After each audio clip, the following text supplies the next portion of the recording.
What if the next giant leap for humanity isn't just to the moon or Mars, but to the stars themselves? Picture a reality where the vast, silent stretches between solar systems become highways, where distant exoplanets turn from faint dots in a telescope into destinations. This isn't science fiction anymore. Right now, in labs and research centers around the world, visionaries are cracking the codes of interstellar travel, bending the laws of physics, and building technologies so advanced they sound like magic. And today, we're pulling back the curtain on 34 of these revolutionary breakthroughs, each one a stepping stone toward unlocking the cosmos. Think about it. For centuries, we've gazed up at the night sky, dreaming of what lies beyond. But until now, the stars have always felt just out of reach, separated by distances so immense they defy comprehension. Light years, the space that light itself takes years to cross, have been our prison walls. But what if we could break through? What if engines powered by antimatter or warp bubbles that twist space-time could shrink those impossible gaps? The answers are closer than you might think. Scientists are already testing propulsion systems that could slash travel time to Alpha Centauri from millennia to mere decades. They're designing habitats that recycle every drop of water and breath of air, turning spacecraft into self-sustaining arcs. And they're decoding the universe's greatest mysteries: dark energy, cosmic radiation, the fabric of reality itself, to make starflight not just possible, but inevitable.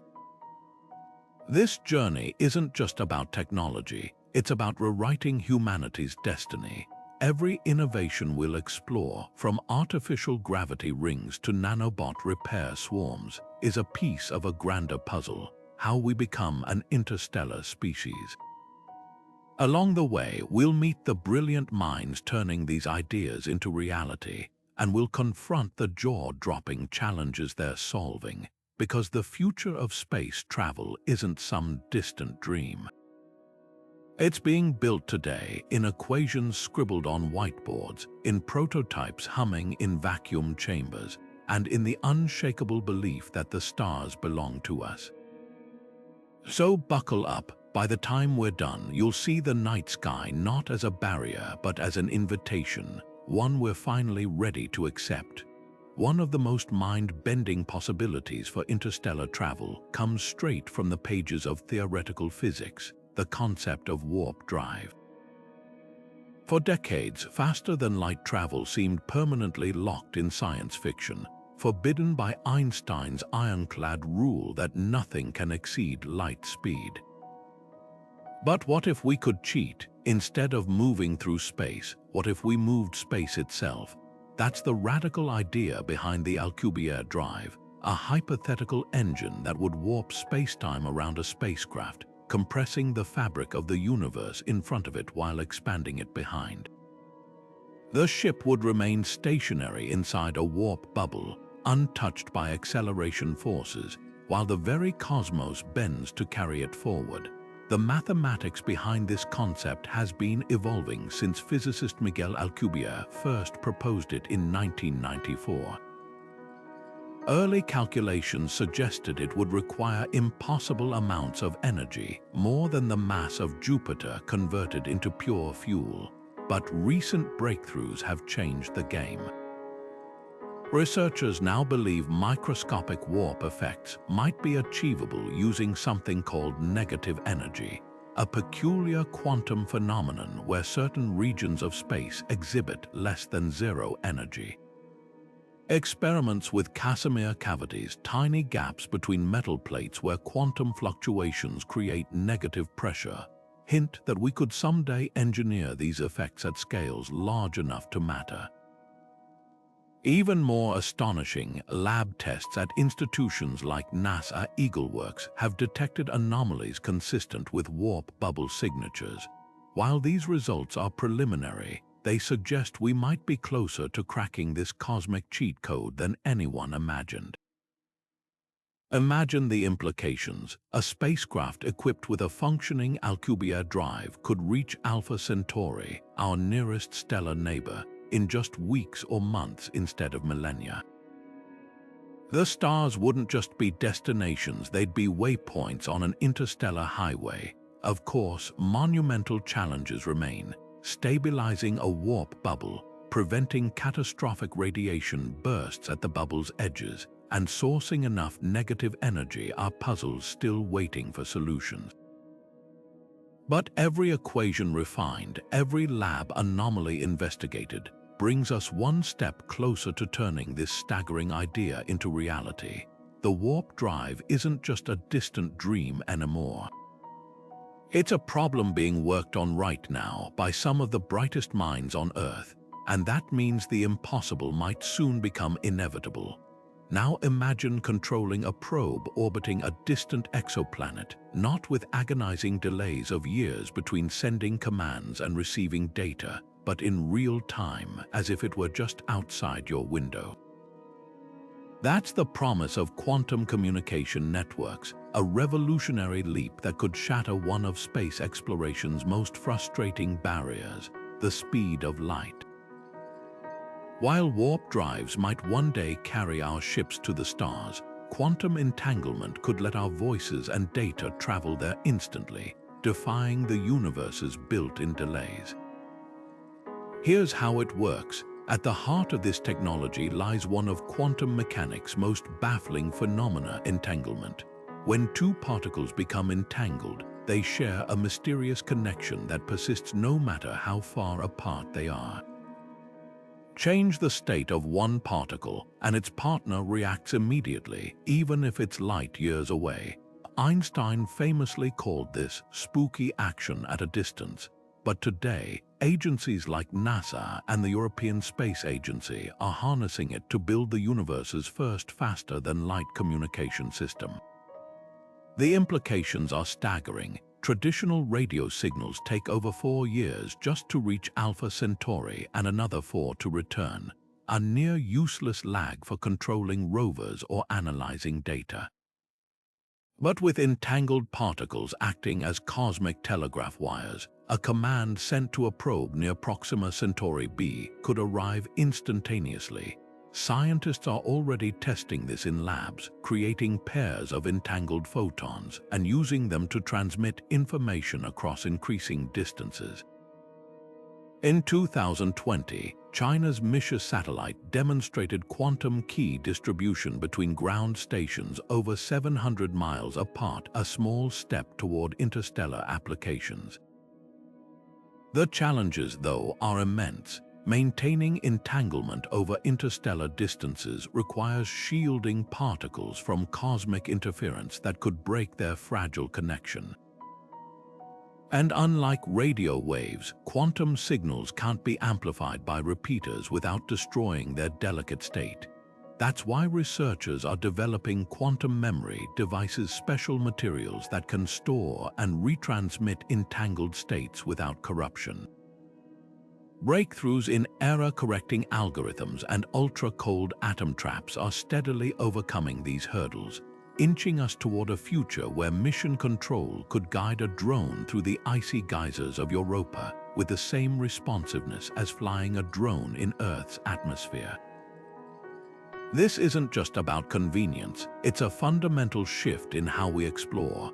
Real-time data streams from light years away would let scientists adjust experiments on the fly, responding to alien weather patterns or unexpected geological formations without wasting years waiting for replies.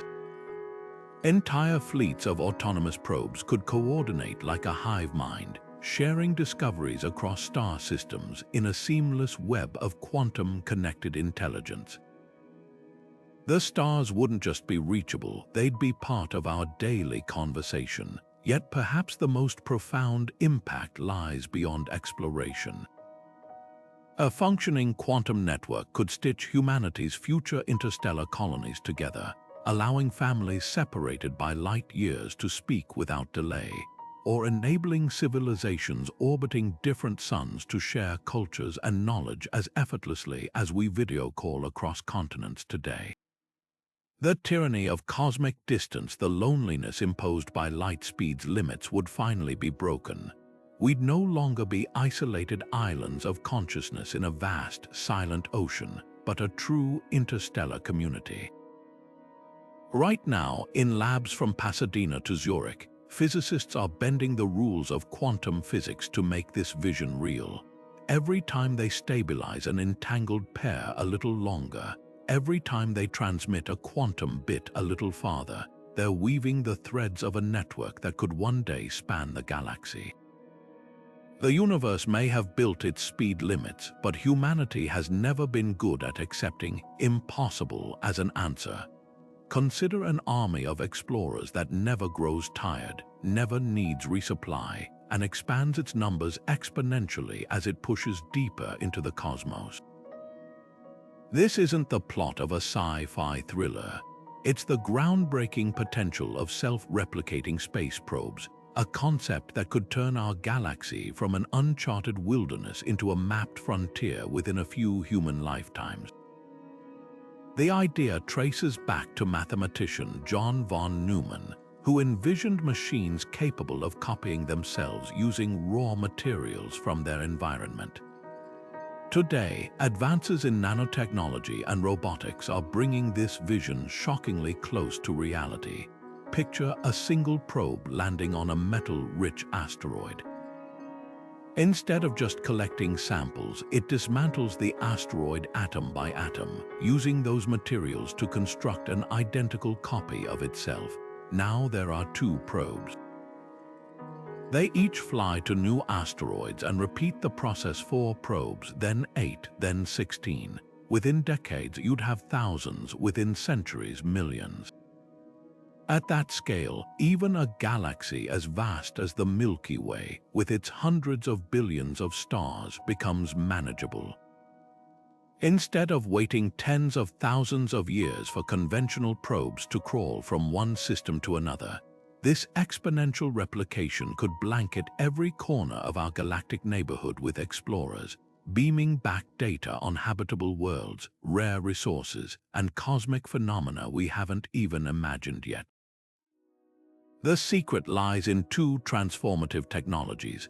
First, molecular nanotechnology, tiny machines that can manipulate matter at the atomic level, turning asteroid ore into circuitry, fuel, or propulsion systems with near-perfect efficiency. Labs like the one at Oxford's Nanoscience Centre are already creating prototypes of these assemblers, capable of building complex structures from simple raw materials. Second, artificial intelligence advanced enough to handle the trillion-step logistics of self-replication without human oversight. NASA's evolutionary Xenobot project recently demonstrated how AI can redesign its own hardware blueprints on the fly, optimizing for whatever materials it finds in its environment. Of course, the challenges are as staggering as the possibilities. How do we prevent a replication error from cascading through generations of probes, turning them into useless or even dangerous variants? Cosmic rays or micrometeoroid impacts could corrupt their programming over centuries. That's why researchers are embedding fail-safes like cryptographic blockchain-style verification for each new copy, ensuring only perfect replicas continue the chain. There's also the philosophical question. If these probes eventually encounter alien life, how do we guarantee they're seen as ambassadors, not invaders? Teams at the Breakthrough Initiative are developing strict ethical protocols, including self-destruct mechanisms triggered by signs of biological contamination. Yet the payoff would redefine humanity's place in the universe. Imagine waking up to a daily feed of discoveries, a planet with silicon-based life here, a neutron star with bizarre gravitational effects. They're all delivered by this self-sustaining network of robotic pioneers. Mining operations could follow in their wake, harvesting rare elements from asteroids to build orbital cities or fuel fusion reactors. And perhaps most profound, these probes could carry tiny payloads of human DNA or digital consciousness, seeding the galaxy with our legacy long before our ships arrive. Right now, prototypes like the NASA-funded automaton rover for extreme environments are testing stripped-down versions of this technology in Earth's harshest deserts. Each successful trial brings us closer to launching the first true von Neumann probe, a single seed that could blossom into a galactic-scale exploration effort. The stars have always been out of reach because of the sheer scale of the challenge. But with self-replicating probes, we're not just sending explorers. We're sending a blueprint for curiosity itself, one that can grow to fill the universe. For decades, the spinning rings of science fiction movies were our best blueprint for artificial gravity, giant rotating habitats creating centrifugal force to mimic Earth's pull. But what if we could dial gravity up or down like a thermostat, adapting it to our needs without massive spinning structures? That future is closer than you think, thanks to radical advances in electromagnetic field manipulation and next-gen centrifugal systems. These aren't just quality of life upgrades, they're the key to surviving long-term in space, where prolonged weightlessness ravages the human body, leaching calcium from bones and atrophying muscles at alarming rates. Take the breakthroughs emerging from MIT's Space Exploration Initiative. Their compact electromagnetic gravity modules use precisely tuned superconducting coils to generate localized force fields. Early prototypes can simulate up to 30% of Earth's gravity, enough to maintain muscle tone and bone density during multi-year missions. Unlike spinning habitats, which require enormous diameters to avoid nausea-inducing Coriolis effects, these systems could fit inside existing spacecraft, adjusting gravity levels for sleeping, exercising, or delicate lab work with the flip of a switch. Even more promising are hybrid systems combining centrifugal force with fluid dynamics. Imagine a spacecraft hull lined with rapidly circulating ferrofluids, liquid metals steered by magnetic fields. By controlling their flow patterns, engineers can create adjustable gravity zones without moving parts. The European Space Agency's Gravitron project recently demonstrated how these fluids can generate stable, directional forces while consuming minimal power. Future Mars-bound crews might stroll through sections of their ship where gravity feels near Earth normal, then float effortlessly into zero-G labs for experiments. The implications go far beyond health. Adjustable gravity could revolutionize space manufacturing. Certain alloys and crystals form flawlessly only in microgravity, while others require Earth-like conditions. With this technology, factories in orbit could toggle between environments, producing next-generation materials impossible to make on any planet. It also solves one of interstellar travel's greatest hurdles: how to protect crews from the debilitating effects of weightlessness during decades-long voyages. A ship with artificial gravity isn't just a vessel, it's a moving fragment of Earth, preserving its passengers' bodies until they reach new worlds. Of course, challenges remain. Scaling electromagnetic systems to whole habitat levels demands superconductors that work without extreme cooling, while centrifugal hybrids must overcome fluid instability at high speeds. But with private labs like Blue Origin testing short-arm centrifuges that spin astronauts safely at 30 revolutions per minute, and NASA funding research into gravity-mimicking exoskeletons, the puzzle pieces are coming together. After centuries of being prisoners to gravity's whims, we're learning to command it, and that changes everything about how we'll live among the stars. Fusion power has long been the holy grail of energy production, an endless, clean source that could power civilizations. But what if we could harness that same staggering energy not just for electricity, but to propel starships? That's exactly what Lockheed Martin's Skunk Works division has been quietly achieving with their compact fusion reactors. Breakthroughs that are now paving the way for the most efficient propulsion system humanity has ever built, the fusion torch drive. Unlike traditional chemical rockets, which burn fuel in explosive bursts, fusion drives work by superheating hydrogen isotopes until their nuclei collide and fuse, releasing mind-boggling amounts of energy. The exhaust from this reaction isn't smoke. It's a searing plasma jet streaming out at nearly 10% the speed of light.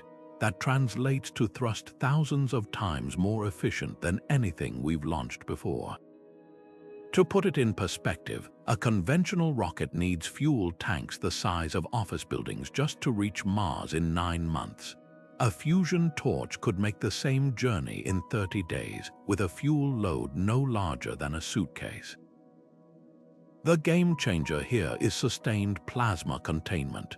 Earlier fusion experiments struggled to maintain the 100 million degree temperatures needed for more than fractions of a second.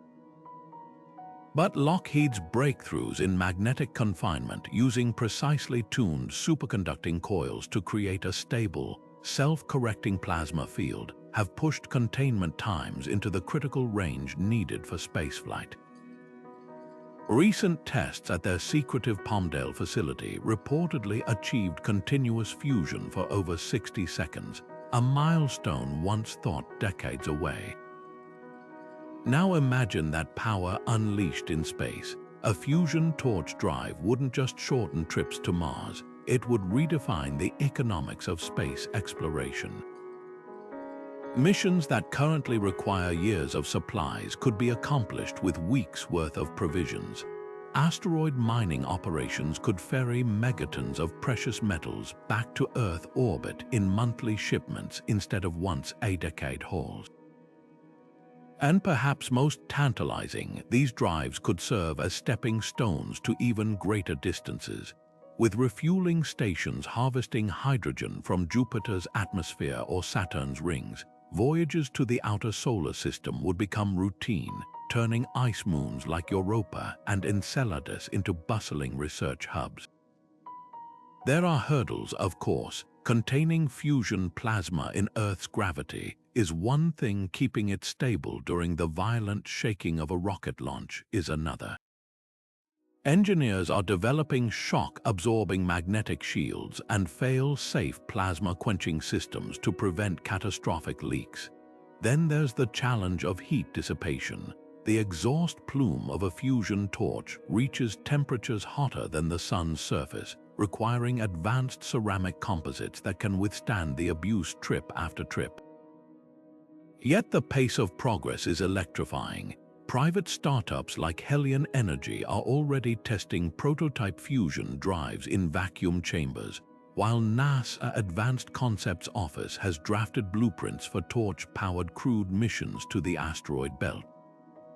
What seemed like a far-off dream just 10 years ago is now entering the realm of engineering reality. The stars have always been out of reach because we lack the power to chase them, but with fusion torch drives, we're not just building rockets. We're building the keys to the solar system. Humanity's greatest asset in space isn't just our technology, it's our biology. But what if we could upgrade it?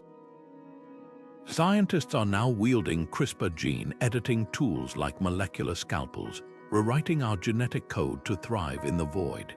This isn't science fiction. Labs from Harvard to Shanghai are already engineering human cells to resist cosmic radiation, maintain muscle mass without gravity, and even enter reversible hibernation states.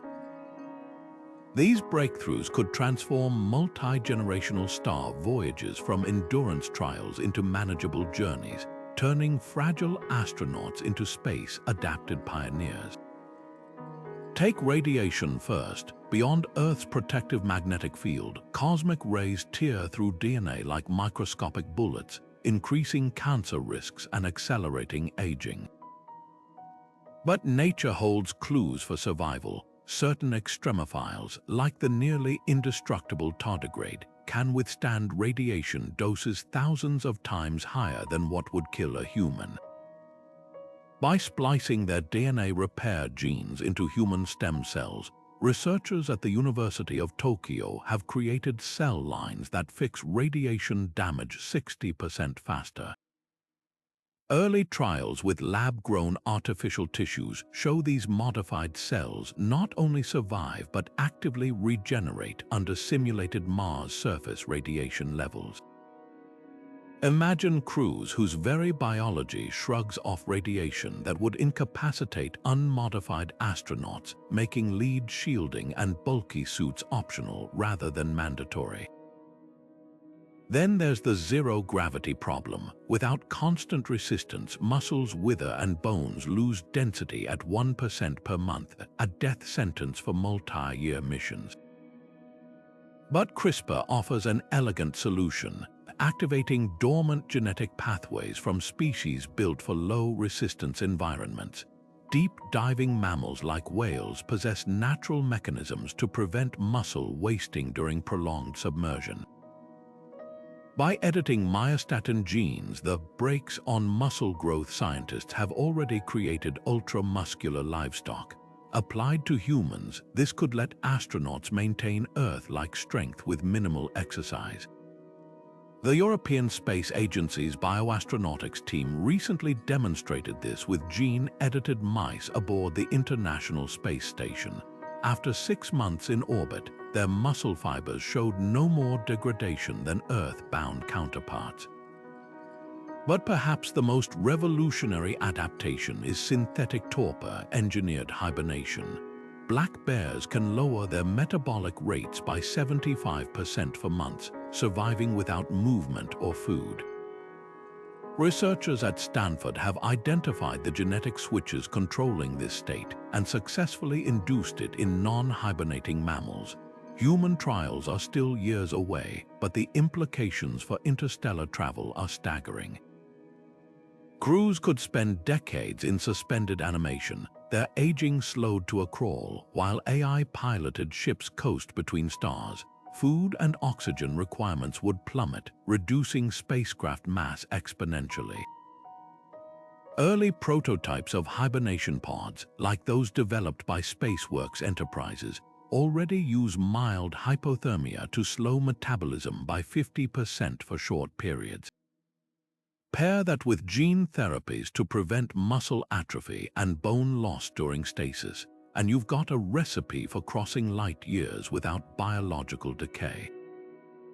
Ethical debates rage, of course. Should we alter human DNA permanently for space travel?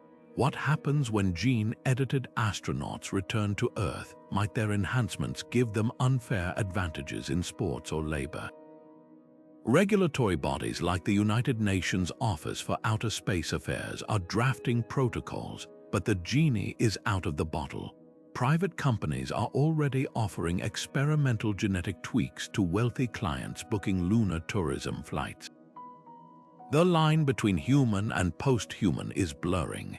We're no longer just building ships to survive space, we're rebuilding ourselves to belong there. Every CRISPR edit, every successful trial, brings us closer to a future where the vacuum and radiation of space aren't threats but home. And that changes everything about how far we can go.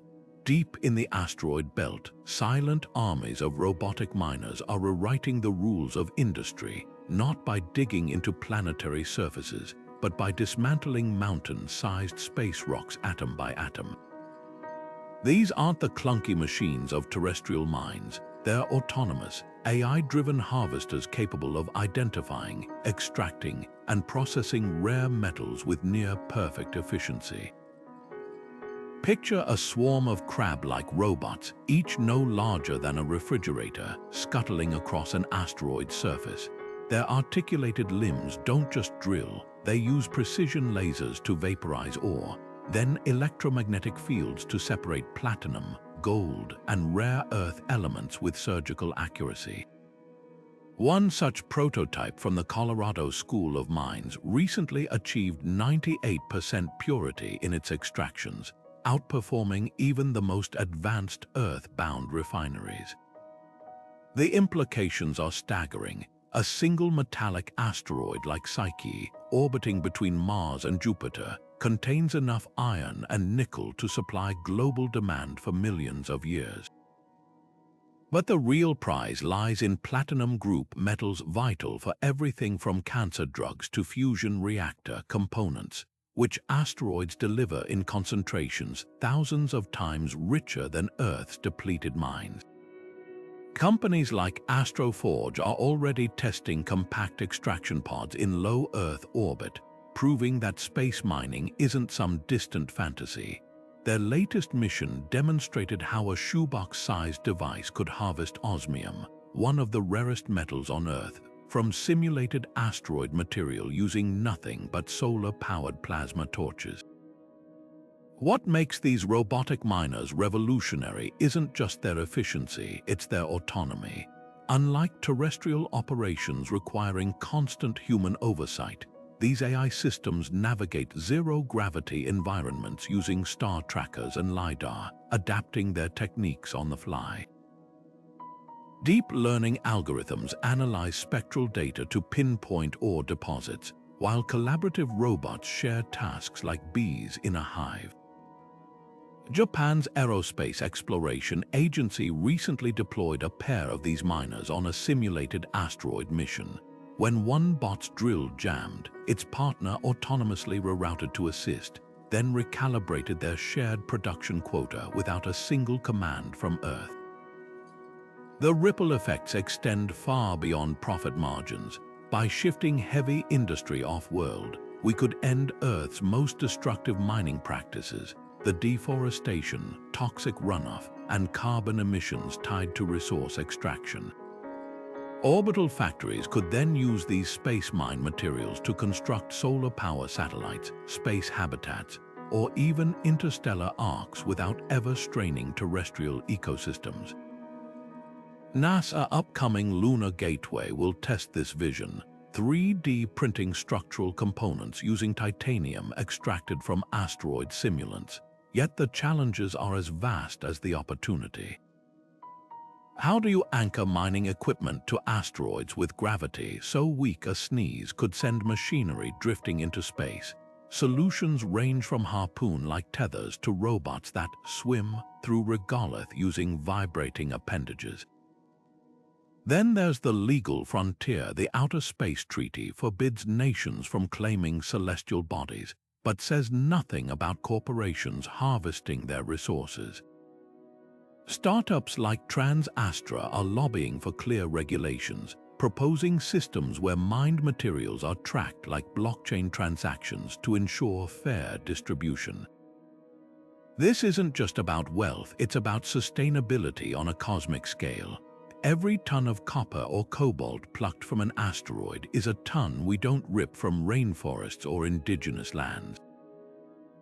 Every self-replicating miner we deploy could one day harvest materials to build cities on Mars or fuel depots at the edge of the solar system.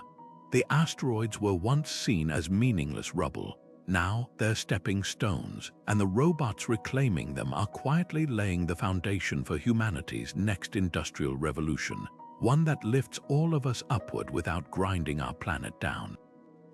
Picture a spacecraft with no engines, no fuel tanks, just an enormous, shimmering sail thinner than a soap bubble, catching not wind, but the relentless push of sunlight itself. This is Light Sail 3.0, and it's about to revolutionize how we explore the stars. Traditional rockets are hamstrung by the tyranny of fuel. The more you carry, the more you need just to move that extra weight. But light sails cheat this equation entirely by harnessing the gentle but inexorable pressure of photons.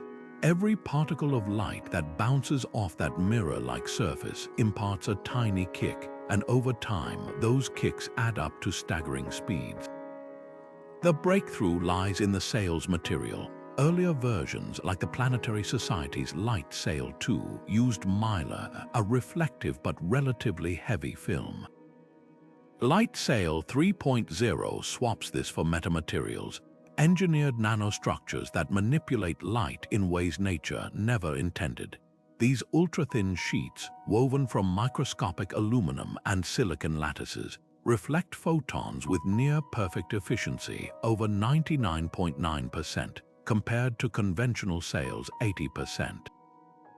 That difference might sound small, but in the vacuum of space where every photon counts, it's the difference between a leisurely cruise and a jaw-dropping sprint. But the real game-changer pairs these sails with Earth-based laser arrays. Imagine a kilometer-wide network of phased lasers trained on a departing sail like a cosmic spotlight. For the first critical hours or days of the mission, this concentrated beam, millions of times more powerful than sunlight, would bathe the sail in an artificial gale, accelerating it to velocities chemical rockets could never touch. Simulations from the Breakthrough Starshot initiative show that with just 10 minutes of laser propulsion, a gram-scale probe tucked into the sail's center could hit 20% of light speed. At that pace, Alpha Centauri's planets would be within reach in a human lifetime, not millennia. The challenges, of course, are as immense as the potential. Keeping a laser beam focused across light years requires optics so precise they'd make today's telescopes look like foggy eyeglasses. Even a 1-degree deviation over interstellar distances could miss the target entirely. That's why researchers are developing Beam Rider algorithms, AI systems that adjust the sail's angle mid-flight using microscopic flaps, staying locked onto the laser's path like a surfer riding a wave. Then there's the problem of deceleration. Arriving at 20% light speed is useless if you can't stop to explore. One daring proposal suggests using the target star's own light pressure as a brake, angling the sail to skim through its corona and shed velocity like a spacecraft-sized parachute. What makes this technology so transformative isn't just the speed, it's the scalability. Unlike fusion drives or antimatter engines, which require massive infrastructure, light sails could be mass-produced for less than the cost of a single traditional probe. Imagine launching hundreds, even thousands of these tiny explorers in a single decade, each carrying sensors no larger than a postage stamp but packing the computational power of a supercomputer.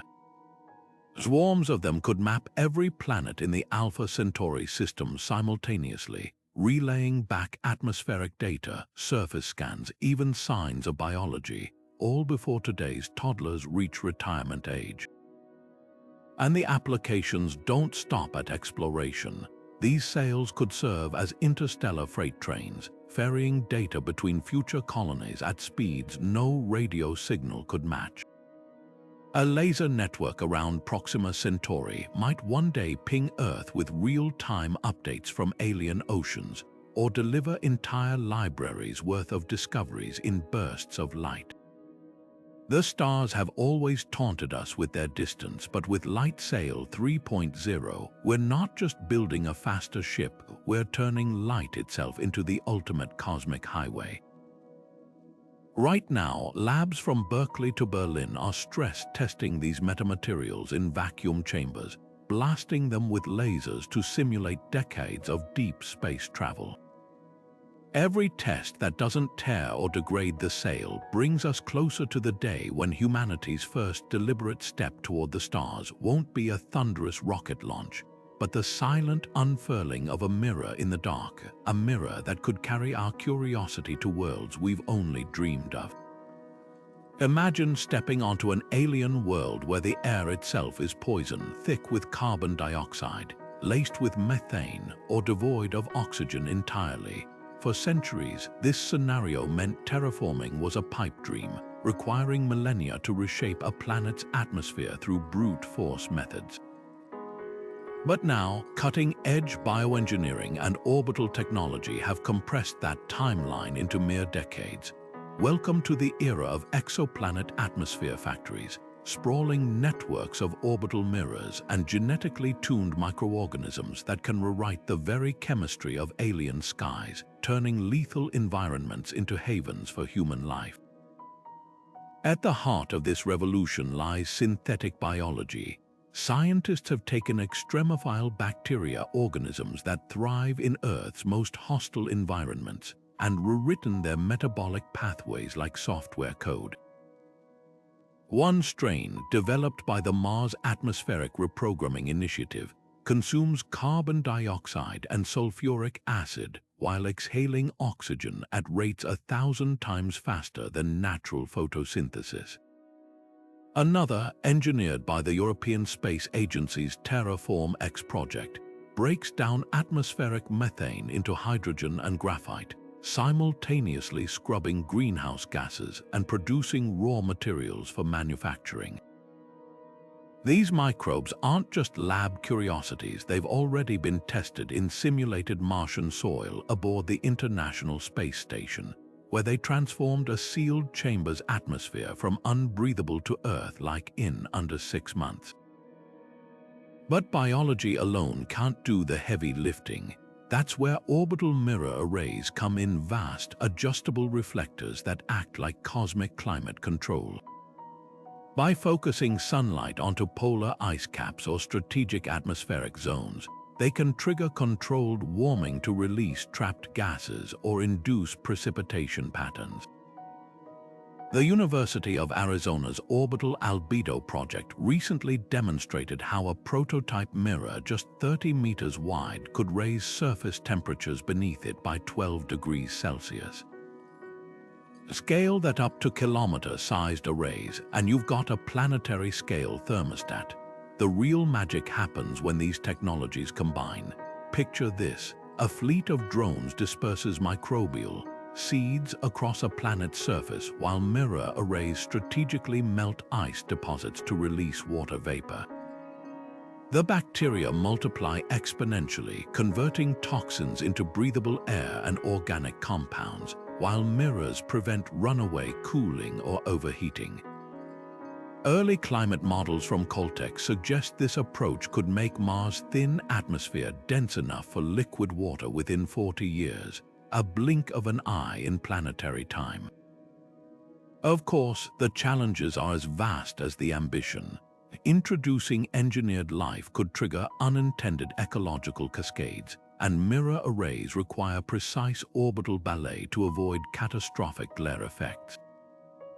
But with private ventures like SpaceX already planning pilot tests using modified cyanobacteria on their upcoming Red Dragon missions, what was once science fiction is now a matter of engineering. The universe is full of worlds waiting to be awakened, and with these atmospheric factories, we're not just visitors anymore, we're gardeners tending to the cosmos one breath at a time. Imagine controlling a starship not with joysticks or touchscreens, but with pure thought, where a pilot's intention instantly becomes the vessel's action, shaving critical milliseconds off every maneuver. This is neural interface navigation, and it's transforming spaceflight from a mechanical process into something almost telepathic. Recent experiments by DARPA's next-generation non-surgical neurotechnology program have proven what was once relegated to science fiction. Brain-computer interfaces can give astronauts reaction speeds 4 times faster than traditional controls, turning human operators into seamless extensions of their spacecraft. The secret lies in decoding the brain's electrical symphony. Unlike bulky EEG caps that read surface signals, next-gen interfaces use arrays of microscopic graphene sensors injected temporarily into the bloodstream. These neural dust particles settle near key motor cortex regions, detecting neuron firings with unprecedented clarity. Machine learning algorithms then translate specific thought patterns, like imagining pushing a button or turning a wheel, into precise spacecraft commands.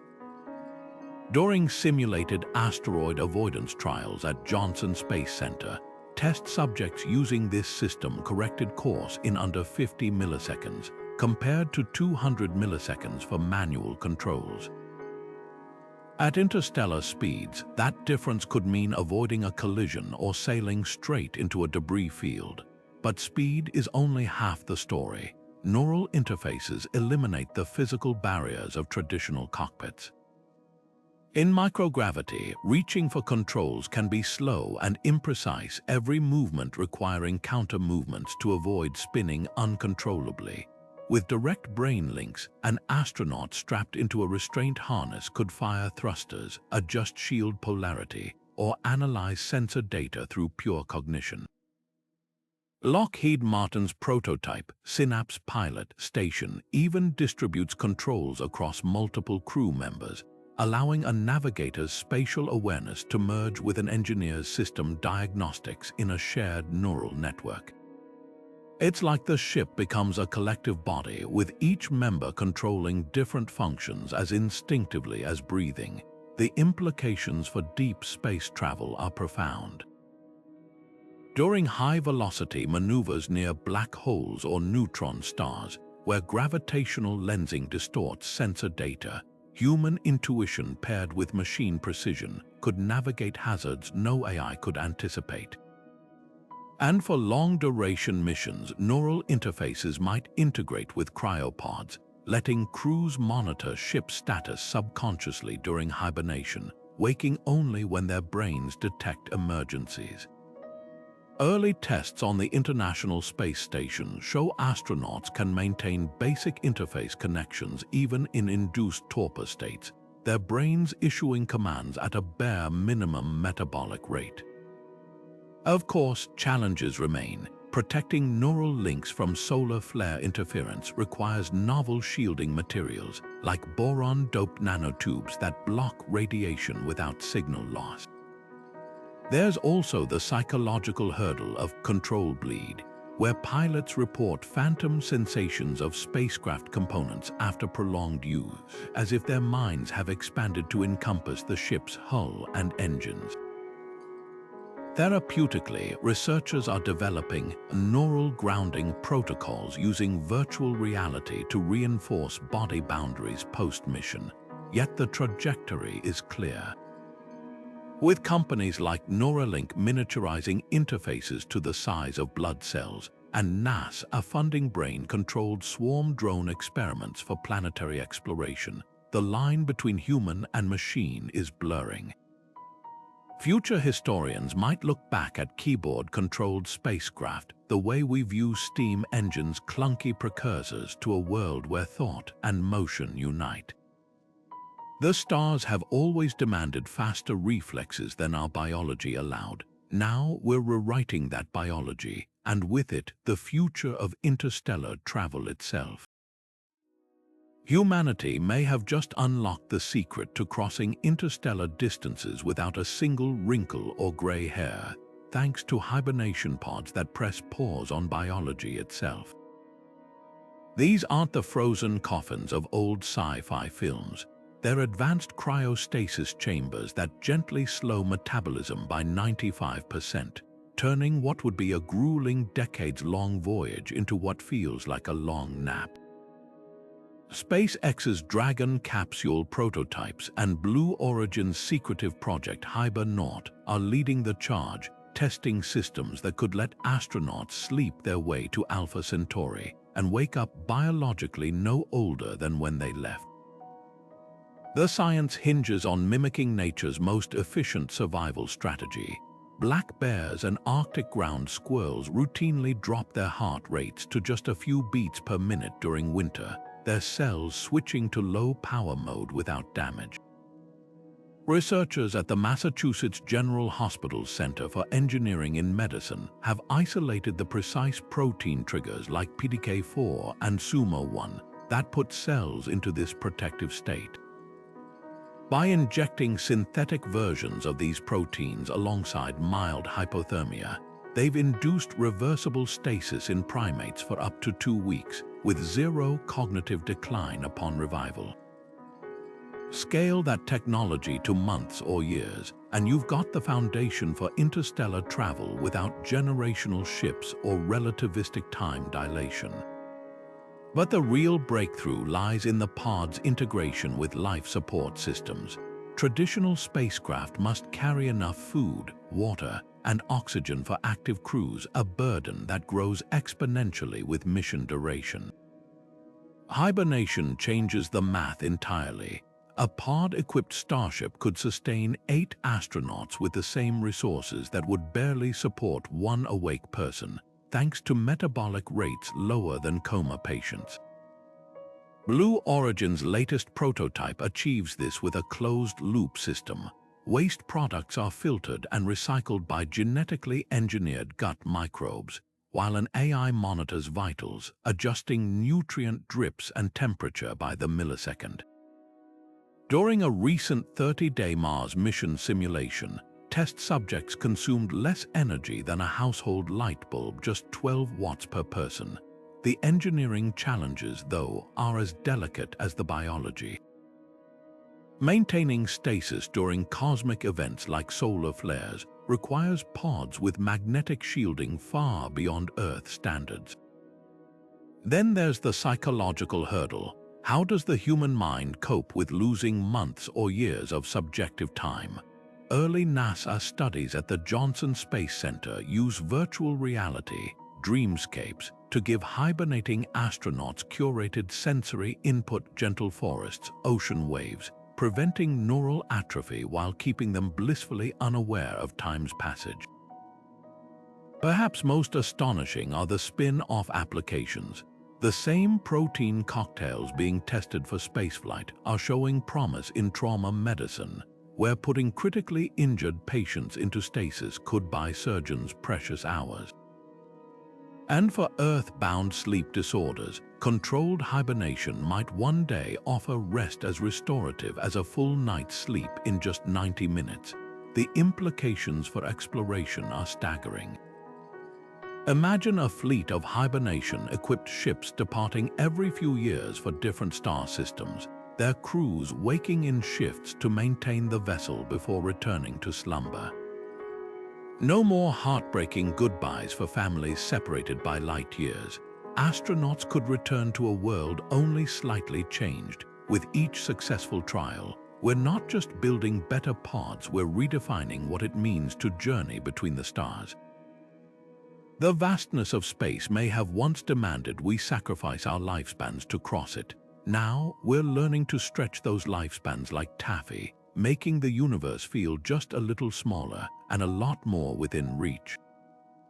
Imagine a spacecraft hull that heals itself like human skin, sealing punctures from micrometeorites before astronauts even notice the damage. This isn't fantasy, it's the cutting-edge reality of self-healing materials, where smart alloys and swarms of microscopic repair bots work in concert to keep interstellar vessels intact across light years of travel. The secret lies in two revolutionary technologies merging at the molecular level: shape memory polymers that remember their original structure, and nanoscale robots that act like platelets in a cosmic bloodstream, rushing to patch breaches with atomic precision. Take the breakthroughs coming out of MIT's Space Systems Lab. Their latest hull composite, dubbed Dermalux, contains millions of liquid metal droplets suspended in a polymer matrix. When a micrometeorite strikes even at velocities exceeding 50,000 miles per hour, the impact zone heats instantly, triggering the droplets to flow into the crack. Embedded carbon nanotubes then act as conductive pathways, zapping the area with precise electrical pulses that realign the metal's crystalline structure. In lab tests, quarter-inch holes vanished within 47 minutes, leaving no weak points. The European Space Agency's version goes further, incorporating biological inspiration. Their biosteel hull fibers replicate how spider silk proteins self-assemble, using ambient cosmic radiation as the energy source to knit broken strands back together. But the real game changer is the nanoswarm component. Unlike passive materials that only react to damage, these proactive repair systems deploy like miniature construction crews. Each cubic centimeter of hull contains thousands of microrobots, each smaller than a red blood cell, powered by ambient vibrations from the ship's engines. When sensors detect a breach, these bots swarm the area, carrying prefabricated patches of graphene or boron nitride. Some act as scouts, mapping the damage in 3D.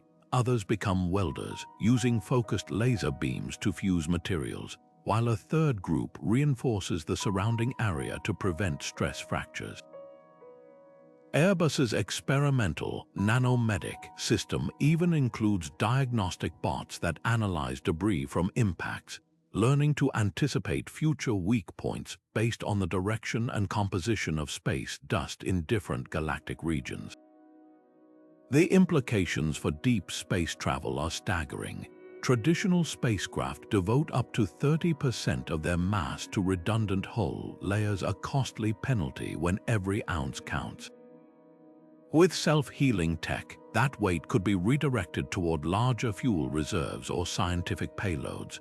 More importantly, it eliminates the nightmare scenario of a slow leak draining a ship's atmosphere over months undetected. NASA Orion Crew Module will test this next year with a hull segment that healed itself after being punctured by a simulated orbital debris strike during vacuum chamber trials. Early data shows these materials can withstand over 2,000 repair cycles before showing fatigue, enough for a century-long voyage to TRAPPIST-1. Of course, extreme environments pose unique challenges. Near Jupiter's radiation belts, high-energy particles could scramble the nanobot's programming, while cryogenic temperatures near Pluto might slow healing rates to a crawl.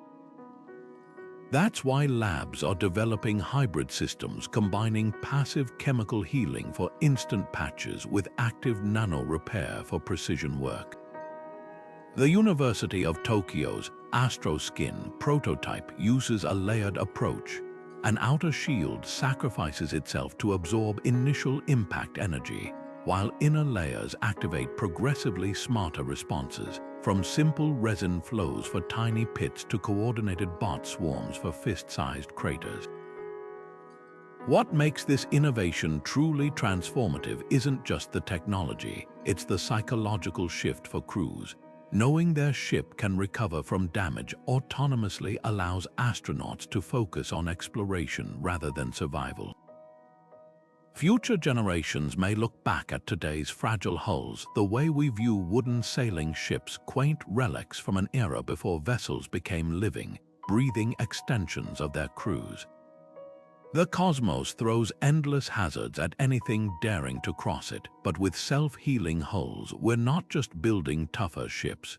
We're creating ships that grow tougher with every strike, turning the vacuum's brutality into a forge for resilience. Black holes, cosmic monsters that devour light itself, might just become the ultimate power plants of the future.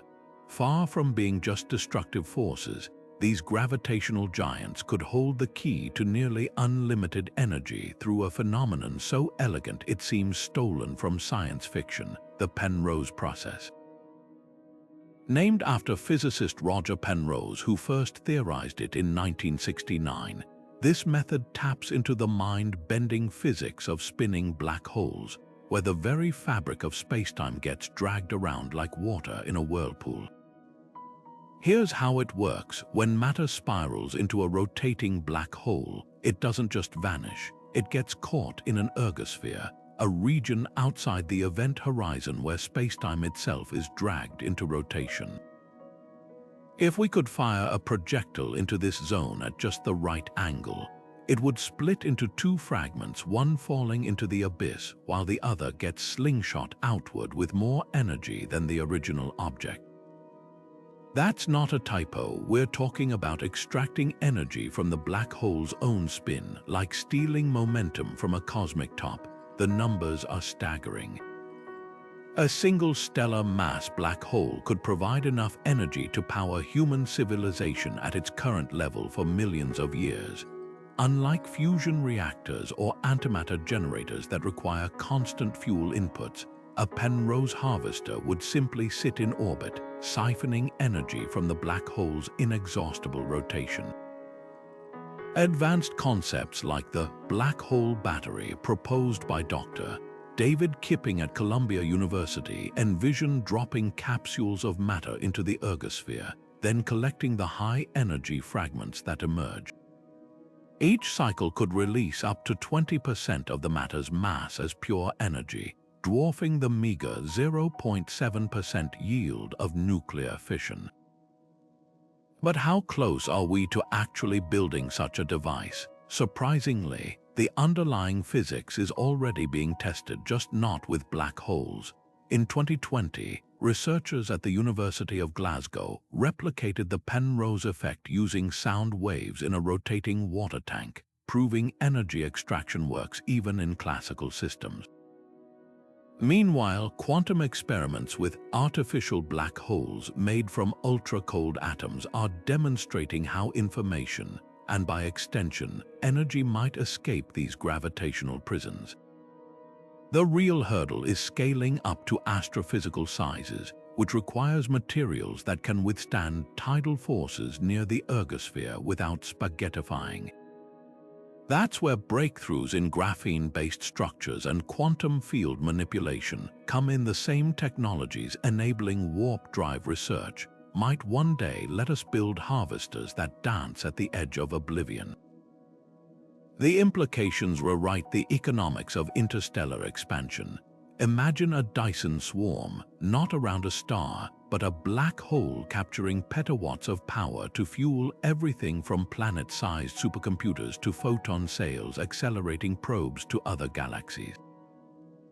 Civilizations orbiting these dark engines wouldn't just survive, they'd thrive, using the energy to reshape worlds or even stabilize wormholes for instantaneous travel. And here's the cosmic irony.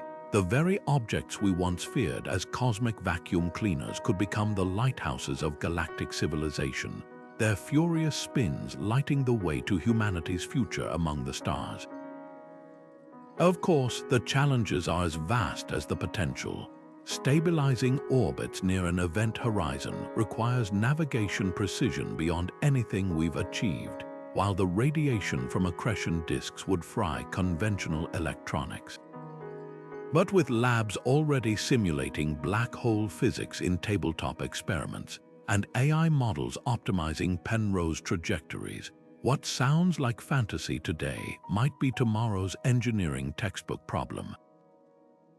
The universe has always hidden its greatest gifts in the most unlikely places, and in the swirling darkness of black holes, we may have just found the ultimate power outlet.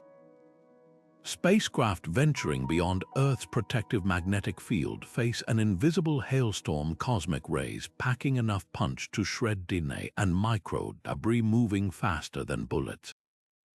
Traditional shielding relies on thick metal hulls or water-filled barriers, adding crippling weight. But MIT's Plasma Science and Fusion Center has cracked the code on an elegant alternative: magnetospheric force fields that wrap ships in shimmering, Star Trek-worthy bubbles of superheated plasma. The principle mirrors Earth's own defenses.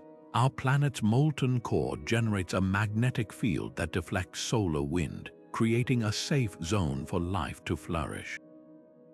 MIT's miniaturized version, dubbed Mag Shield, uses superconducting coils to generate a magnetic field 1,000 times stronger than Earth's, then injects ionized gas plasma into that field. The result, a dynamic, self-repairing barrier that actively pushes incoming hazards away rather than absorbing them. During tests in the center's 20-meter vacuum chamber, Mag Shield deflected simulated cosmic rays with 98% efficiency, while stopping aluminum pellets traveling at 15 kilometers per second, equivalent to orbital debris. What makes this revolutionary isn't just protection, it's the weight savings. A plasma shield for a Mars-bound crew module weighs less than 50 kilograms, compared to the 10 metric tons of aluminum needed for equivalent physical shielding. That mass reduction translates directly into fuel efficiency. Ships can carry more scientific instruments or life support reserves instead of deadweight armor. The system's adaptability is equally impressive. Unlike static hulls, the plasma field can be intensified in specific sectors when sensors detect incoming threats, like a futuristic version of tilting a shield toward arrows. During a recent demonstration, an AI-controlled mag shield prototype dynamically adjusted protection levels as it was pelted with varying debris sizes, prioritizing defense where impacts were most imminent. The implications extend far beyond crew safety. Delicate electronics suffer gradual degradation from prolonged radiation exposure, a major hurdle for probes heading to Jupiter's punishing radiation belts or interstellar missions lasting decades. With plasma shields, onboard computers could operate indefinitely without the usual lead-lined vaults. Telescopes and sensors would enjoy crystal-clear views unobstructed by physical shielding layers, revolutionizing deep space astronomy. Even more tantalizing, these systems might enable warp drives by containing the destructive plasma bursts predicted at Alcubierre drive boundaries. Of course, sustaining a plasma bubble requires substantial power, currently around 200 kilowatts for a crewed spacecraft. That's why MIT engineers are integrating the system with next-gen fusion reactors, using waste heat from energy production to maintain the shield. Early prototypes already show impressive synergy. The Spark Fusion project's magnetic containment geometry doubles as a shield generator when reconfigured mid-flight. Another challenge is plasma stability during high-G maneuvers, where sudden acceleration could distort the protective bubble. The solution may come from quantum locking, a phenomenon where superconductors freeze magnetic flux lines in place, preventing disruptions even during violent course corrections. What seemed like fantasy a decade ago is now undergoing orbital trials. SpaceX's Crew Dragon capsules will test scaled-down mag shield variants starting next year, deploying temporary plasma bubbles during solar storm events. Meanwhile, breakthrough Starshot's interstellar probe designers are exploring how microscopic plasma shields could protect light sails from interstellar dust impacts at relativistic speeds. The universe has always been a shooting gallery for anyone daring to leave Earth's cradle, but with these shimmering force fields, we're not just building better armor. We're turning the void's weapons against itself, crafting bubbles of safety where before there was only deadly emptiness. Forget rocket launches with their deafening roars and fiery plumes. The future of reaching orbit might be as smooth as riding an elevator. The dream of space elevators has tantalized scientists for decades, but it always crashed against one immovable obstacle. No material existed that was both strong enough and light enough to build a tether stretching 36,000 kilometers into the sky. Until now, recent breakthroughs in carbon nanotube manufacturing have shattered that barrier, producing fibers with tensile strength over 100 times greater than steel at a fraction of the weight. These molecular-scale carbon cylinders, arranged in perfect hexagonal lattices, could finally make orbital elevators not just possible, but economically transformative. The numbers tell the story. Today, launching a single kilogram of payload into low Earth orbit costs around $10,000, a price tag that keeps spaceflight the domain of governments and billionaires. A functioning space elevator, with its electrically powered climbers gliding up a nanotube ribbon, could slash that to a mere $100 per kilogram. That's the difference between a luxury yacht and a subway ticket suddenly opening space to universities, startups, even adventurous tourists. Japan's Obayashi Corporation has already blueprinted a system where robotic climbers, powered by ground-based lasers, could ferry 30-ton payloads to geostationary orbit in under a week. Their design relies on a tether anchored to an offshore platform near the equator, with a counterweight station beyond geostationary orbit keeping the ribbon taut through centrifugal force.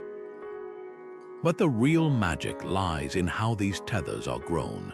Traditional manufacturing could never produce nanotubes at the required scale, but researchers at the Cambridge Graphene Center cracked the code using self-assembling molecular templates. By seeding tiny diamondoids, nanoscale diamond fragments, as growth nuclei, they've achieved continuous nanotube fibers stretching kilometers long without structural flaws. These fibers are then woven into ribbons just a few centimeters wide but capable of supporting tens of thousands of tons. Early tests at the International Space Station confirmed their resilience. A sample ribbon withstood exposure to atomic oxygen and micrometeoroid impacts for 18 months with less than 0.01% degradation. The engineering challenges, of course, remain daunting. A full-scale elevator would require a tether material with virtually zero defects. A single weak point could unravel the entire system under tension. That's why MIT's Space Engineering Lab developed a distributed sensor network using quantum dots embedded along the ribbon's length. These nanometer-scale crystals fluoresce under strain, creating a real-time stress map visible from inspection drones. Any developing weakness triggers automated repair bots, microscopic machines that crawl the tether, depositing fresh nanotube patches like biological cells healing a wound. Then there's the threat of space debris. A drifting satellite or spent rocket stage could slice through the tether like a cheese wire. Solutions range from AI-piloted defense, drones that nudge hazards off course, to segmenting the ribbon into self-sealing modules that isolate damage like a submarine's bulkheads. The most elegant fix might come from NASA's electrodynamic debris elimination system, which uses the tether itself as a giant electromagnetic whip. Pulses of current along its length generate Lorentz forces that gently push debris away without physical contact. The ripple effects would transform civilization. Asteroid-mined metals could be shipped down the elevator for terrestrial use, while solar power satellites assembled in orbit could beam clean energy to Earth. Orbital cities would transition from sci-fi to suburbia, their construction materials hauled up at prices cheaper than transcontinental trucking. Perhaps most profoundly, the elevator's existence would fundamentally alter how we view Earth's gravity well. No longer a prison wall, but a gentle slope we ascend and descend as casually as stepping onto an escalator. Construction could begin sooner than you think. The Liftport Group plans to deploy a prototype lunar elevator by 2030, using the Moon's weaker gravity to test scaled-down systems. Meanwhile, China's Tiangong space station is already experimenting with nanotube production in microgravity, where fibers grow longer and more uniform without Earth's interference. The pieces are falling into place for humanity's next great infrastructure project, one that won't just change how we reach space, but who gets to go and how often. The age of rockets may soon give way to the age of the ascender, where the sky isn't the limit. It's just the first stop. Picture trying to assemble a lunar habitat while wearing a bulky spacesuit that fights your every movement, like working underwater in a snowsuit. Now imagine the opposite, an exosuit that not only moves with you effortlessly, but amplifies your strength tenfold, letting you lift steel beams like toothpicks or sprint across Mars' surface in bounding leaps. That's the promise of next-generation muscle amplifying exosuits, where electroactive polymers, materials that contract like human muscle when zapped with electricity, are turning astronauts into superhuman builders. The magic happens at the molecular level. Traditional robotic exoskeletons rely on clunky motors and hydraulics, adding weight and complexity. But teams at MIT's Biomechatronics Lab have engineered polymers that mimic biological muscle fibers, expanding and contracting in milliseconds with voltages as low as a household battery. Woven into a suit's joints and limbs, these artificial muscles activate the instant sensors detect motion, multiplying force while remaining whisper quiet. During recent trials at NASA, a neutral buoyancy lab, test subjects wearing early prototypes lifted 200-kilogram habitat modules single-handedly, all while consuming less power than a smartphone charger. What makes these suits revolutionary isn't just raw strength, it's their eerie responsiveness. Electroactive polymers have a property called biomimetic hysteresis, meaning they tense and relax almost exactly like human tissue. Unlike jerky robotic assists that can throw wearers off balance, these systems anticipate movements through neural interface cuffs, amplifying bicep curls or knee bends with the precision of a shadow. The European Space Agency's Hercule suit takes this further, using machine learning to adapt to individual astronauts' gaits. After just 30 minutes of wear, it customizes amplification levels for each muscle group, whether compensating for Mars' light gravity or boosting endurance during grueling orbital construction shifts. The applications go far beyond heavy lifting. On high-G worlds like super-Earth exoplanets, where gravity might crush unassisted humans, these suits could apply counter-pressure, like full-body compression stockings with intelligence. MIT's G-Tide prototype uses layered polymers to redistribute gravitational forces across the skeleton, preventing organ collapse during prolonged exposure to 3 or 4 Earth gravities. Meanwhile, for delicate tasks like repairing satellite electronics in orbit, micropolymer filaments in glove fingertips can scale down their amplification to sub-gram precision, allowing astronauts to solder circuits while suited up. Of course, the challenges are as layered as the suits themselves. Prolonged use in vacuum conditions risks electrostatic buildup in the polymers, requiring conductive nanocoatings to prevent sparks. Radiation exposure also degrades performance over time, a problem solved in Lockheed's latest design by embedding self-healing ion gels that regenerate damaged polymer chains when exposed to sunlight. Then there's the psychological factor. Early testers reported an uncanny valley sensation when the suit's assistive force didn't perfectly match their expectations, leading to motion sickness. Refined haptic feedback systems now simulate subtle resistance cues, tricking the brain into perceiving the amplified movements as natural. The ripple effects could redefine off-world labor. Asteroid miners might wield jackhammer arms without fatigue, while Martian colonists erect entire domes in days instead of months. Future iterations might even incorporate stem cell-grown biological muscles hybridized with the polymers, creating living suits that strengthen with exercise. Right now, in high bay labs from Houston to Tokyo, these second skins are being stress-tested under conditions mimicking everything from Europa's cryovolcanoes to Venus' acid clouds. The message is clear: the future of space exploration won't just be about surviving harsh environments, it'll be about conquering them with the strength of giants. Dark matter, the invisible glue holding galaxies together, might hold the key to unlocking propulsion systems that dwarf anything we've imagined. For decades, this mysterious substance has eluded detection, making up 85% of the universe's mass while barely interacting with ordinary matter. But what if we could not only detect it, but harness its staggering density as fuel?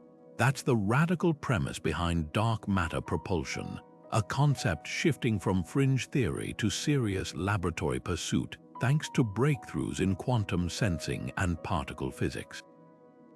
The potential is staggering. Unlike conventional fuels where energy comes from breaking chemical bonds or splitting atoms, dark matter's energy density could be millions of times greater. A single gram, if we could isolate it, might contain enough latent energy to power a starship for centuries. The trick lies in its very nature. Dark matter particles, whether weakly interacting massive particles or actions, barely collide with normal matter. But when they do, they release bursts of energy detectable as faint heat or light. Scientists at CERN Forward Search Experiment are now tuning ultra-sensitive detectors to spot these rare interactions, using supercooled crystals that vibrate when struck by invisible particles. Recent upgrades have narrowed the search to specific mass ranges, bringing us closer than ever to pinning down dark matter's identity. Imagine a spacecraft equipped with a dark matter scoop, a magnetic or gravitational funnel that concentrates these elusive particles as the ship moves through space. Unlike rocket fuel that must be carried and expended, the ship would harvest its propellant continuously from the galactic environment. Princeton's Advanced Propulsion Lab has modeled a version using superconducting loops to generate kilometer-scale electromagnetic nets, effectively trawling the cosmos for dark matter the way whales filter plankton. Early simulations suggest that near a galaxy's dense dark matter halo, such a system could generate thrust equivalent to a nuclear thermal rocket, but without any onboard fuel storage. The challenges, of course, are as profound as the promise. Isolating and storing dark matter requires temperatures near absolute zero and pressures exceeding neutron stars, conditions only achievable in lab settings for nanoseconds. That's where quantum locking comes in. Researchers at the University of Tokyo are experimenting with topological materials, exotic substances where electrons move in protected pathways, to create dark matter batteries. These devices could briefly trap and stabilize dark matter particles long enough to extract energy, like catching lightning in a bottle made of space-time itself. Even a few stabilized particles could provide measurable thrust, as demonstrated in tabletop experiments using synthetic dark matter analogs. But the real game changer might be dark matter's relationship with gravity. Some theories suggest certain dark matter varieties could generate localized gravity fields when excited, a property that could revolutionize propulsion. Instead of burning fuel to create thrust, a dark matter drive might manipulate inertial mass itself, effectively making the ship lighter to accelerate. NASA's Breakthrough Propulsion Physics program has funded experiments testing whether high-frequency vibrations in dense materials can create fleeting, mass reduction effects, potentially corroborating this approach. If viable, ships could achieve relativistic speeds without the crushing G-forces of conventional acceleration, turning months-long journeys to Mars into week-long hops. The implications ripple across cosmology and engineering alike. Success would confirm dark matter's particle nature while gifting humanity a fuel source as ubiquitous as the cosmos itself. No mining asteroids or synthesizing antimatter required. Civilizations orbiting dim red dwarf stars, where dark matter is thought to cluster densely, might leapfrog ahead in interstellar travel overnight. And perhaps most poetically, we'd be riding the invisible skeleton of the universe itself, tapping into the hidden architecture that shaped galaxies since the dawn of time. Right now, in underground labs shielded from cosmic noise and orbiting detectors scanning the void, the hunt for dark matter's secrets has shifted from pure science to applied engineering. Every time a detector pings with an anomalous signal, every time a lab replicates conditions from the universe's first microseconds, we're not just solving a cosmological mystery, we're potentially writing the first chapter in the manual for Starflight's ultimate engine. The darkness between stars may seem empty, but it's brimming with possibility, waiting for us to learn its language. Orbital arcology habitats aren't just space stations. They're entire cities suspended in the void where 10,000 people could live, work, and thrive without ever touching a planet. Picture a towering cylinder miles high, rotating gently to simulate gravity along its inner surface. Inside, parks cascade over terraced neighborhoods, artificial suns cycle through dawn and dusk, and closed-loop ecosystems purify air and water with near-perfect efficiency. This isn't a far-off fantasy. The first full-scale prototype is slated to begin construction in 2035, marking humanity's most ambitious leap yet toward sustainable off-world living. The design breakthroughs making this possible read like a manifesto for survival in space. Traditional stations like the ISS rely on constant resupply from Earth, recycling only 90% of water and losing precious oxygen through tiny leaks. Orbital arcologies flip that model entirely. Take the European Space Agency's Eden Core system, a biome so precisely balanced that its algae farms and mycelium networks can scrub carbon dioxide and regenerate oxygen indefinitely.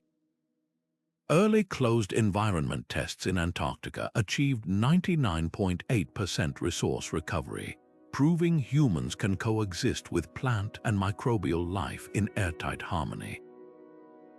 Now scale that to a metropolis where every drop of sweat, every scrap of food waste gets reclaimed and repurposed. The arcology's secret lies in its layered redundancy. If one system fails, 5 backups step in seamlessly, making breakdowns as unthinkable as a tropical rainforest suddenly forgetting how to rain. But how do you power a city that never sees daylight? The answer comes from Japan's orbiting Mega Mirror arrays vast, feather-light solar reflectors that beam sunlight into the habitat's central axis.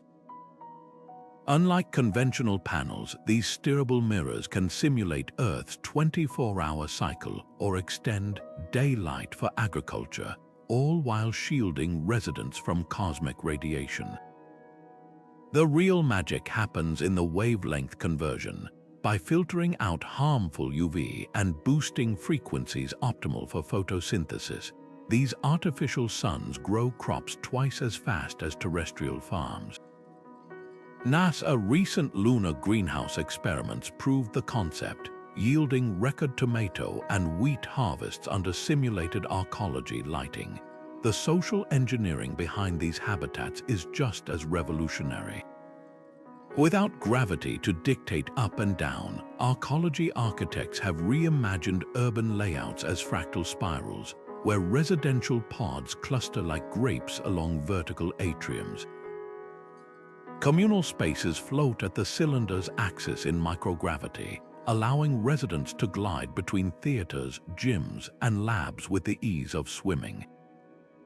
Singapore's Zero-G Urban Design Lab has already tested this ethos in underwater habitats, where neighborhoods radiate outward from shared hubs, a blueprint now being adapted for orbital living.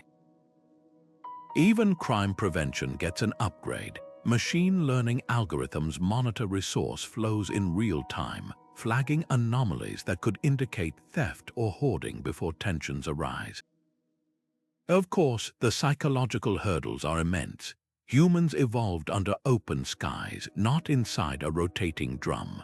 That's why arcology designers are incorporating virtual windows, high-resolution screens displaying real-time views of Earth, Mars, or alien landscapes, paired with spatial audio that mimics wind or birdsong. The University of Stanford's Biophilic Integration Project found that test subjects in windowless pods equipped with these systems reported stress levels 60% lower than those with blank walls.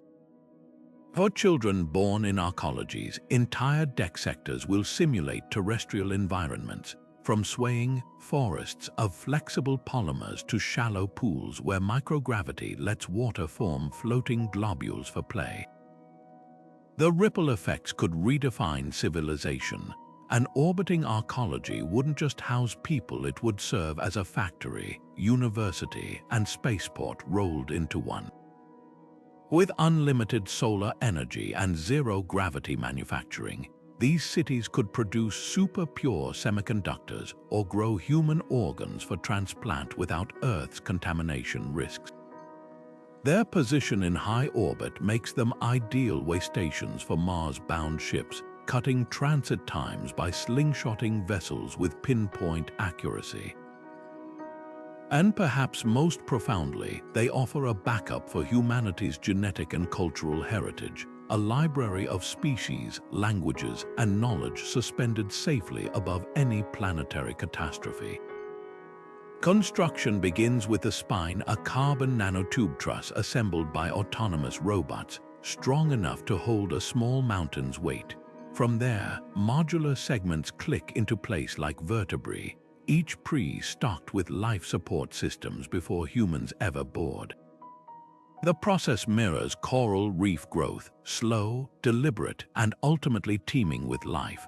Private consortia led by SpaceX and the Orbital Assembly Corporation have already reserved slots in the construction queue, betting that the first residents, likely a mix of scientists, engineers, and wealthy pioneers, will move in by 2040.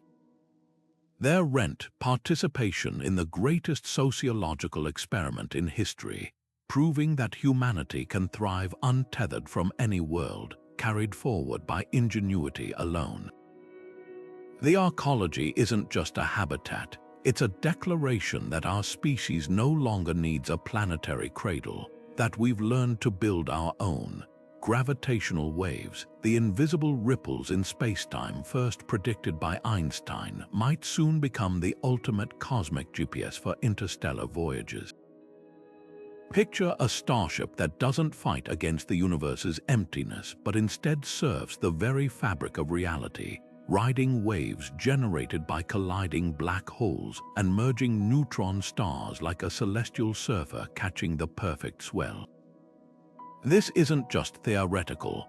Researchers at the Laser Interferometer Gravitational Wave Observatory, LIGO, have already mapped these spacetime disturbances with such precision that future navigation systems could use them as interstellar beacons, guiding ships across light years with minimal fuel.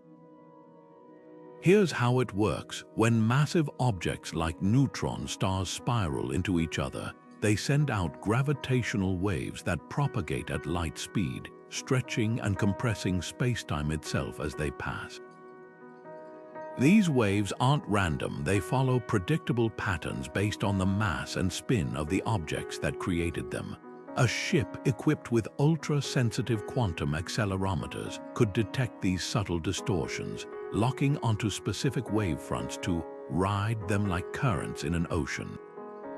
The energy savings would be staggering. Instead of burning fuel to accelerate, the vessel would harness the wave's momentum, adjusting its trajectory with tiny corrective thrusts to stay aligned with the ripple's path.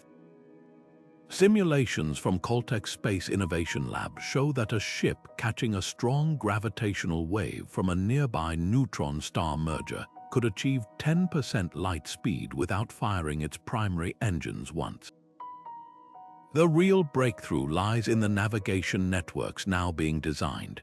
Just as ancient sailors used stars to chart courses, future AIs could create dynamic maps of gravitational wave sources, pulsars, black hole binaries, even supernovae, calculating optimal routes in real time. The European Space Agency's planned Laser Interferometer Space Antenna LISA, set to launch in the 2030s, will function like a galactic lighthouse keeper, tracking these cosmic tremors with nanometer precision. Imagine a ship's computer receiving updates from LISA mid-journey, rerouting to harness a fresh wave from a newly detected collision 50 light-years away, trimming years off the voyage. But riding spacetime ripples isn't without risks. The most energetic waves, like those from supermassive black hole mergers, could subject ships to tidal forces strong enough to spaghettify matter. That's why engineers are developing adaptive damping systems inspired by earthquake-resistant buildings. MIT's WaveSkin prototype uses fluid-filled metamaterials that stiffen or soften in response to gravitational stress, shielding crews from the worst distortions. Another challenge is wave decay. The farther a ripple travels, the weaker it becomes. Ships might need to hop between waves like stepping stones, using brief engine bursts to bridge gaps between wavefronts. The implications redefine interstellar economics. Fuel depots become obsolete when your propulsion comes from cosmic cataclysms. Colonies could flourish in star systems rich in wave-generating events, like binary neutron stars, while explorers venturing into quieter regions might deploy wave seeds, small probes designed to trigger controlled black hole micromergers, creating custom navigation waves on demand. It's a vision where humanity doesn't just traverse the cosmos but dances with its most violent symphonies, turning collisions that would vaporize planets into our stepping stones to the stars. Right now, in labs from Hanover to Tokyo, physicists are tuning quantum sensors to detect gravitational waves 100 times fainter than LIGO current limit. Each improvement inches us closer to the day when a captain won't order full speed ahead but set wave sails, and the universe itself will carry us home. Imagine a spacecraft that transforms itself like a cosmic Swiss Army knife.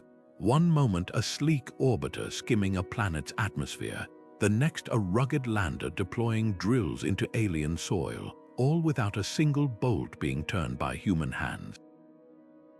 This is the promise of programmable matter, where materials aren't just engineered for a single purpose, but can rewrite their own physical properties on demand.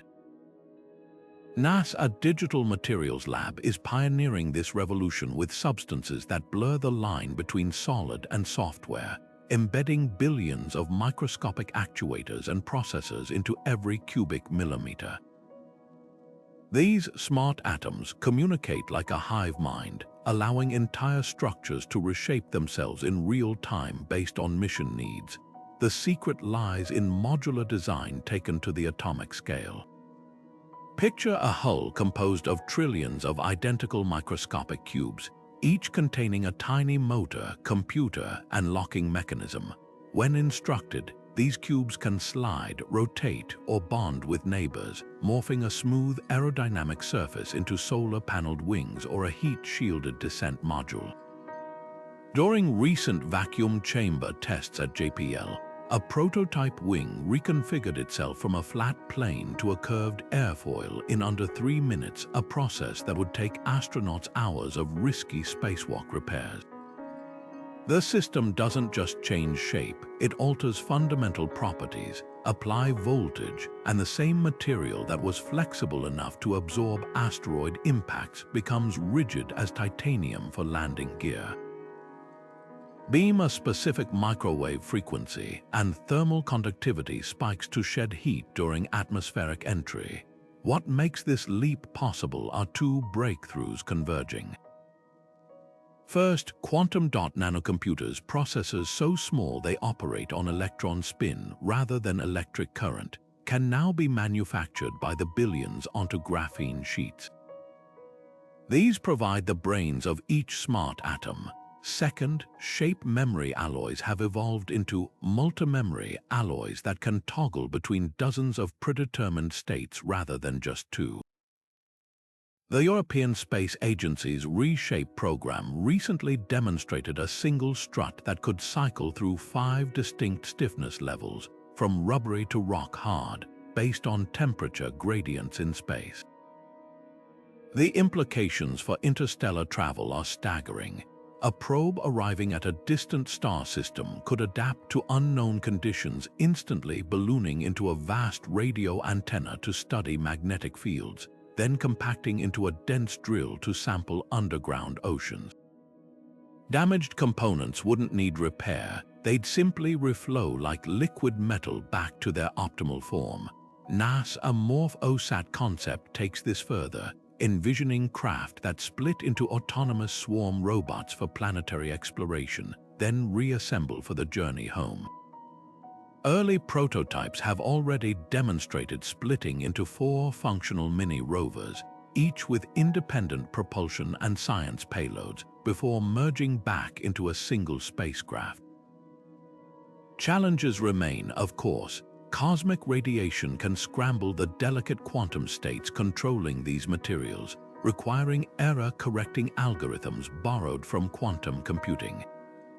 Power consumption is another hurdle. Early digital materials required constant energy to maintain shape, but new photonic circuits from MIT's self-assembly lab now store configuration states passively, drawing power only during transitions. Then there's the sheer complexity of programming matter. Engineers are borrowing techniques from cellular automata theory, where simple rules governing individual units create complex emergent behaviors at scale. Yet the trajectory is clear. Private firms like MorphX Space are already testing programmable solar sails that adjust rigidity to optimize thrust, while DARPA MatterNet program aims to deploy self-building orbital infrastructure by 2040. We're entering an era where spaceship won't refer to a fixed object, but to a dynamic entity as adaptable as living tissue, a vessel that evolves alongside its mission, carrying humanity's curiosity to the stars not in rigid metal shells, but in shape-shifting marvels that defy every conventional boundary of design. The future of exploration isn't about building the perfect craft for each destination, but crafting one that can become perfect for all of them. Right now, as you watch this video, a simple command from Earth to a Mars rover takes anywhere from 4 to 24 minutes to arrive, a lag that makes real-time exploration impossible. But what if astronauts on Mars could video call Earth with the same seamless connection as a Zoom meeting across town? That's the vision behind Solar System Internet, a sprawling web of quantum communication relays poised to turn our cosmic neighborhood into a single, interconnected digital domain. The backbone of this network isn't radio waves or fiber optics, it's entangled particles linking relay satellites around every major celestial body. Picture a chain of pristine, AI-managed stations orbiting the Sun at strategic points between planets, each housing racks of quantum repeaters. These devices don't just amplify signals like traditional routers, they preserve the fragile quantum states of photons beamed between them, allowing data to travel instantaneously across millions of miles. Recent experiments by NASA, a quantum communications team, proved the concept. Entangled photon pairs maintained coherence over a record-breaking 1,400 kilometers between satellites, paving the way for the first Mars-Earth quantum link by 2035. Here's why this changes everything. Current deep space communication relies on the Deep Space Network, a trio of giant radio dishes in California, Spain, and Australia that take turns broadcasting into the void. When Mars is on the far side of the Sun, connections drop for weeks. A quantum web eliminates these blackouts. Data hops from Mars' orbit to a relay near Venus, then to a Mercury outpost acting as a solar system switchboard, ensuring constant connectivity. The European Space Agency's Hermes prototype already demonstrated this in miniature, routing signals around simulated solar storms using 3 microsatellites in Earth orbit. Ping times under 800 milliseconds from lunar to Earth are faster than some terrestrial broadband, but the real magic lies in bandwidth. Traditional radio transmissions fade over distance, forcing mission planners to ration every megabyte. Quantum channels, though, can theoretically carry infinite data via a property called superdense coding, where a single photon transmits multiple bits simultaneously. During a 2028 test, scientists at Caltech squeezed 4 gigabytes of high-definition Mars terrain scans into a 2-second quantum burst. That's the equivalent of streaming 800 Netflix movies at once from another planet. Future colonists could access entire libraries of Earth media, teleoperate mining drones in real time, or even receive emergency surgical guidance from terrestrial doctors without latency. The engineering hurdles are as vast as the potential. Maintaining entanglement over interplanetary distances requires shielding so precise it can detect a single cosmic ray perturbation. That's where diamond-based quantum memory comes in, defect-free crystals that store photon states for hours, acting as cosmic buffer zones. Meanwhile, laser beams carrying the signals must stay perfectly aligned across moving orbital paths. NASA Precision Angle Tracking System uses starlight as a reference grid, adjusting mirrors atom by atom to compensate for planetary motion. Yet the ripple effects go far beyond convenience. A functioning solar system internet would erase the psychological isolation of space exploration. Families separated by hundreds of millions of miles could share meals via holographic displays, their avatars projected around the same virtual table. Scientists on Europa's ice could collaborate with colleagues in Martian lava tubes as effortlessly as co-workers in adjacent offices. And when not, if we discover life elsewhere, that first alien microbe's genome could be sequenced and shared across human civilization before the lab gloves come off. Construction is already underway. SpaceX's Starlink satellites now carry experimental quantum transceivers, while China's Missions 2 satellite network plans to lace lunar orbit with entanglement hubs by 2030. Private ventures like Astrolink are even auctioning bandwidth slots to research consortia, betting that flawless interstellar video calls will be as lucrative as 5G. The message is clear: the future of connectivity isn't just global, it's interplanetary. And when that network clicks online, the solar system won't feel like a collection of distant outposts anymore. It'll feel like home. Picture trillions of microscopic robots no larger than blood cells, blanketing the rust-colored deserts of Mars, not just exploring, but actively rebuilding the planet atom by atom. These are terraforming nanites, and they represent the most radical shortcut imaginable to making alien worlds habitable. While traditional terraforming relies on slow, planet-scale processes like atmosphere thickening or ice cap melting, these molecular machines operate on an entirely different scale, rewriting the very chemistry of soil and air with surgical precision.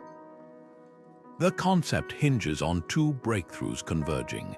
First, molecular assemblers, nanoscale devices capable of manipulating individual atoms, have leapt from theory to lab reality.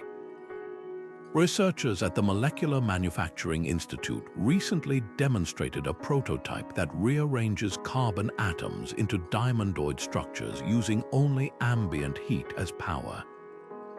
Second, swarm intelligence algorithms now allow billions of autonomous agents to coordinate without centralized control, mimicking how termites build towering mounds through simple local rules. Combine these and you have nanites that can strip toxic perchlorates from Martian soil while synthesizing breathable oxygen, all without a single human overseer.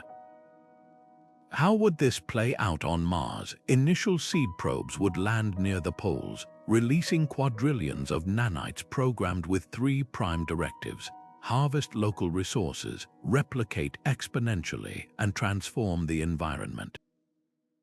Some variants specialize in breaking down iron oxides, releasing trapped oxygen while stockpiling pure iron for construction. Others process atmospheric carbon dioxide into graphene sheets, both a structural material and a means to sequester carbon.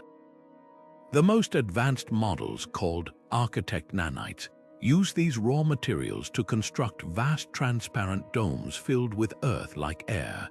Their diamondoid lattices strong enough to contain one full atmosphere of pressure while remaining nearly invisible. The speed defies belief. Where natural photosynthesis would take millennia to generate breathable oxygen levels, nanite swarms working 24/7 could achieve the same in under 50 years. Caltech's Mars simulation chamber proved this in miniature. A coffee can-sized nanite colony converted an entire cubic meter of simulated Martian regolith into fertile soil in 3 weeks, complete with nitrogen-fixing bacteria pockets and ideal water retention. Scale that to planet-wide operations, and you've got a world where the first human settlers might land to find prepared fields, pre-filled reservoirs, and habitation domes waiting under azure skies. Of course, the challenges are as microscopic as the machines themselves. Solar UV radiation on Mars' surface risks corrupting nanite programming, requiring self-repairing error-checking code inspired by human DNA repair mechanisms. Then there's the grey goo scenario, the nightmare of replicating nanites spiraling out of control. Safeguards include strict chemical fuel limitations, nanites deactivate without specific rare earth catalysts, and quantum entangled kill switches that trigger mass shutdown if environmental thresholds are exceeded. Yet the implications ripple beyond Mars. Picture similar swarms detoxifying Venus sulfuric acid clouds or drilling subsurface oceans on Europa, each mission customized for its world's unique chemistry. Some designs even incorporate genetically engineered microbes, working symbiotically with nanites to kickstart ecosystems. The University of Tokyo's Bio-Nano-Hybrid team recently created photosynthetic nanites that coat themselves in algae-derived membranes, turning sunlight into both energy and organic compounds. We're not just talking about making planets habitable anymore.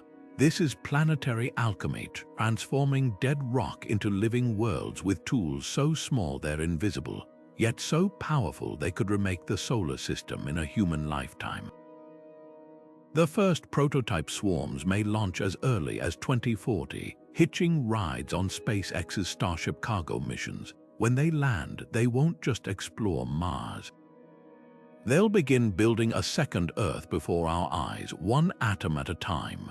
Deep in the vacuum of space, where classical physics says there should be nothing, quantum mechanics reveals a seething ocean of energy virtual particles flickering in and out of existence so fast they evade detection.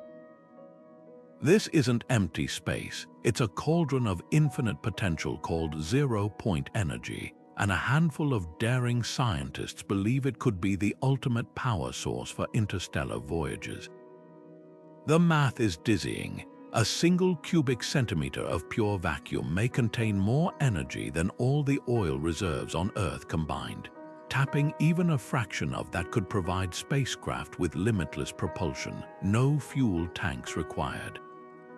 The concept hinges on one of quantum theory's strangest quirks, Heisenberg's uncertainty principle, which states that no system can ever truly reach absolute zero energy. Instead, the vacuum itself trembles with fluctuations like a pot of water perpetually on the verge of boiling. In 1948, Dutch physicist Hendrik Casimir predicted an observable effect. Place two metal plates extremely close together in a vacuum, and the quantum fluctuations between them become restricted, creating an imbalance that pushes the plates together. This Casimir effect was measured definitively in 1997, proving vacuum energy wasn't just theoretical. Now, labs like NASA, EagleWorks, and Germany's Max Planck Institute are attempting the next logical leap, extracting usable energy from this quantum foam. One approach uses rapidly oscillating nanoscale cavities to create asymmetric Casimir forces. Imagine a microscopic seesaw where virtual particles push harder on one side than the other, generating net motion. Early prototypes at the University of Konstanz produced measurable thrust without any propellant, just resonant chambers vibrating at terahertz frequencies to catch vacuum fluctuations. Another avenue explores relativistic graphene sheets, ultra-thin carbon layers where electrons behave as if they're moving near light speed. When these sheets are stacked precisely, their quantum states can theoretically trap vacuum energy like a spiderweb catching dew.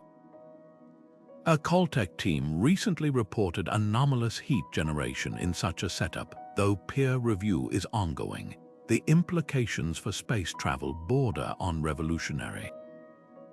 A zero-point drive wouldn't need fuel depots or massive solar arrays, just a way to keep extracting energy from the void itself. Calculations suggest a ship powered this way could maintain one gravity of acceleration indefinitely, reaching relativistic speeds in months rather than millennia. That changes interstellar travel from a multi-generational slog to something resembling a cross-country road trip. Even partial success would redefine space economics. Probes could operate for centuries without worrying about power degradation. while orbital habitats could tap vacuum energy to run life support systems indefinitely. Of course, the challenges are as profound as the promise. Mainstream physics remains skeptical, as zero-point extraction appears to violate thermodynamics by creating energy from nothing. Critics argue these experiments might be measuring unknown side effects rather than true vacuum energy harvesting. There's also the control problem. Unleashing quantum-scale energies risks runaway effects, like triggering vacuum decay where a bubble of true vacuum expands at light speed, rewriting the fundamental constants of the universe. Responsible researchers are therefore focusing on infinitesimal, carefully contained extractions, with multiple fail-safes to prevent catastrophic feedback loops. Yet the potential rewards keep drawing pioneers. Private ventures like Quantum Energy Solutions claim to have prototype reactors producing excess heat, though details remain proprietary.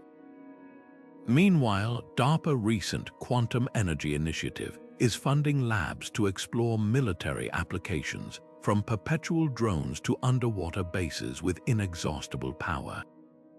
Whether any of these efforts will crack the code remains uncertain, but the mere possibility has reignited humanity's oldest dream, a source of clean, endless energy that could finally make us citizens of the galaxy rather than prisoners of our solar system. The vacuum isn't empty after all. It's a treasure chest waiting for someone to find the right key. Magnetic monopoles particles with just a north or south pole, not both, sound like something ripped from a physicist's wish list. For over a century, these elusive entities have existed only in equations, ever since Paul Dirac theorized their possibility in 1931.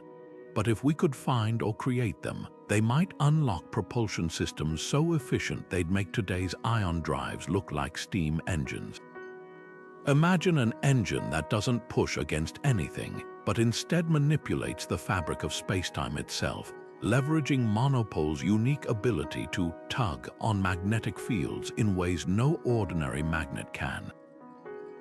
The magic lies in asymmetry. Every known magnet, from refrigerator stickers to Earth's core, has inseparable north and south poles. But a true monopole would be different, a singularity of magnetic charge that could, in theory, interact with the universe's underlying quantum fields in radical new ways.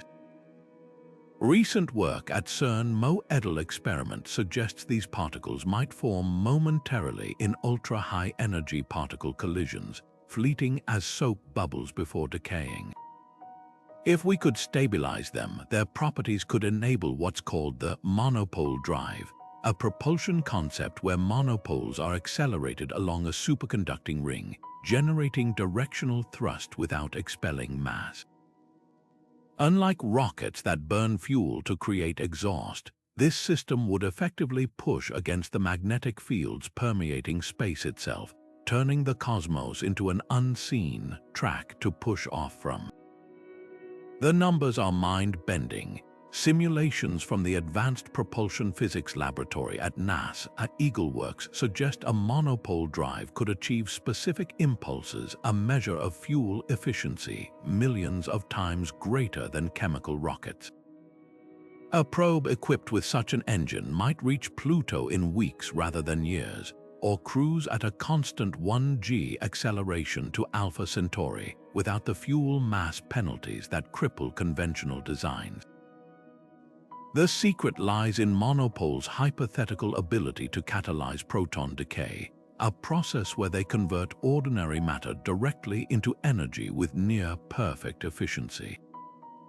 Even a few stabilized monopoles could, in theory, unlock energy densities surpassing antimatter, all while emitting no radioactive byproducts. Challenges loom as large as the potential. No confirmed monopole detection exists yet, though tantalizing anomalies in cosmic ray data and quantum loop experiments keep hope alive. Then there's containment. Monopoles powerful enough for propulsion would likely drill through ordinary matter like bullets through tissue paper, requiring magnetic traps woven from topological insulators or quantum-locked flux tubes. The University of Cambridge's Dirac Materials Lab recently proposed a solution, encapsulating monopoles in Buckminster-Fullerene cages lined with superconducting boron nitride, creating nanoscale magnetic thermoses to hold these unruly particles. Yet the payoff could redefine physics and engineering alike. Beyond propulsion, monopoles might stabilize wormholes by reinforcing their throats against gravitational collapse, or power quantum computers immune to decoherence. Civilizations that master them wouldn't just explore the stars, they'd rewrite the rules of how reality interacts with itself. Right now, in underground labs and orbital detectors, the hunt continues.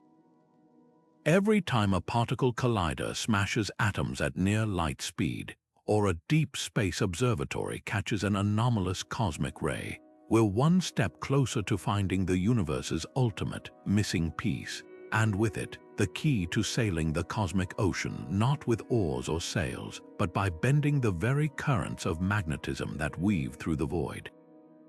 Imagine a future where interstellar ships refuel not at man-made depots, but at living, breathing algae farms floating on asteroids' biological power stations that turn sunlight and carbon dioxide into rocket fuel as effortlessly as a forest grows. This isn't some far-fetched fantasy. It's the cutting-edge reality of exobiological fuel production, where genetically engineered microorganisms are being tailored to transform the most barren space rocks into cosmic gas stations. At the heart of this revolution are ultra-resilient strains of cyanobacteria. Their DNA were written to thrive in the vacuum of space, photosynthesizing not just under Earth's gentle sun, but under the harsh glare of distant stars. The breakthrough lies in their genetic adaptability. Traditional biofuels rely on Earth-bound algae that wilt under cosmic radiation or freeze in the shadowed craters of asteroids. But scientists at the Synthetic Biology Institute have spliced genes from extremophiles organisms that survive in Earth's most hostile environments into these spacefaring algae. One remarkable strain, dubbed astrocyano, incorporates DNA from Antarctic ice algae for cold resistance, radiation-shielding proteins from Deinococcus bacteria found in nuclear reactors, and even the light-harvesting mechanisms of deep-sea vent microbes to capture energy from dim red dwarf stars. The result, a photosynthetic powerhouse that can cling to carbon-rich asteroid surfaces, converting local minerals and sunlight into liquid hydrogen and methane with 10 times the efficiency of terrestrial biofuel farms. Here's how it works in practice. A seed probe lands on a metal-rich asteroid, deploying a starter culture of these algae into pre-dug bioreactor trenches.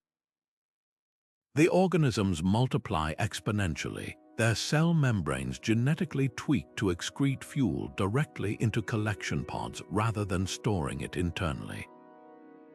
Unlike conventional mining operations that require heavy machinery, these living refineries grow autonomously, their growth cycles synchronized with the asteroid's rotation to maximize sun exposure.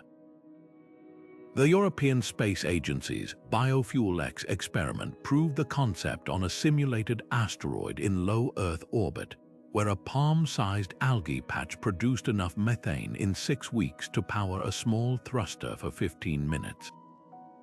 Scale that up to acre-sized asteroid farms, and you've got fuel reserves capable of supporting entire fleets. But the real game changer is portability. These algae strains are designed for interstellar hitchhiking. Dormant spores can survive for centuries in deep space, only activating when they detect specific chemical signatures of target asteroids. Probes could scatter them like dandelion seeds ahead of human expansion, creating a network of ready-to-use fuel caches along major transit routes.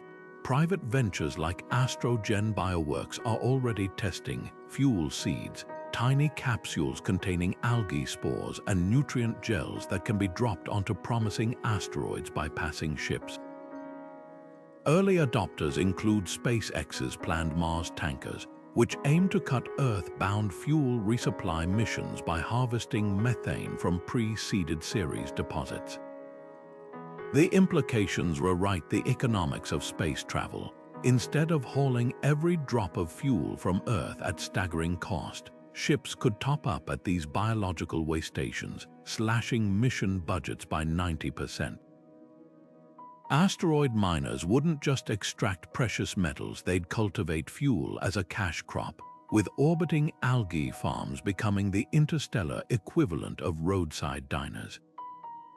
And for long-haul voyages to Alpha Centauri or TRAPPIST-1, generation ships could carry compact algae bioreactors, turning their wastewater and exhaled carbon dioxide into fresh fuel mid-journey, a self-sustaining cycle reminiscent of Earth's own carbon cycle, but compressed into a closed-loop Starship ecosystem.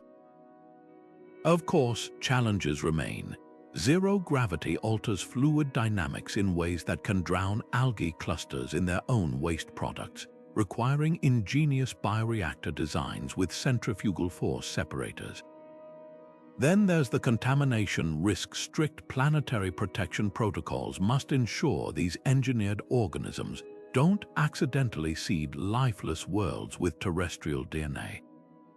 The University of Edinburgh's Exo-Containment Lab has developed genetic kill switches, sequences that force algae to self-destruct if they drift beyond predefined asteroid zones or mutate beyond safe parameters.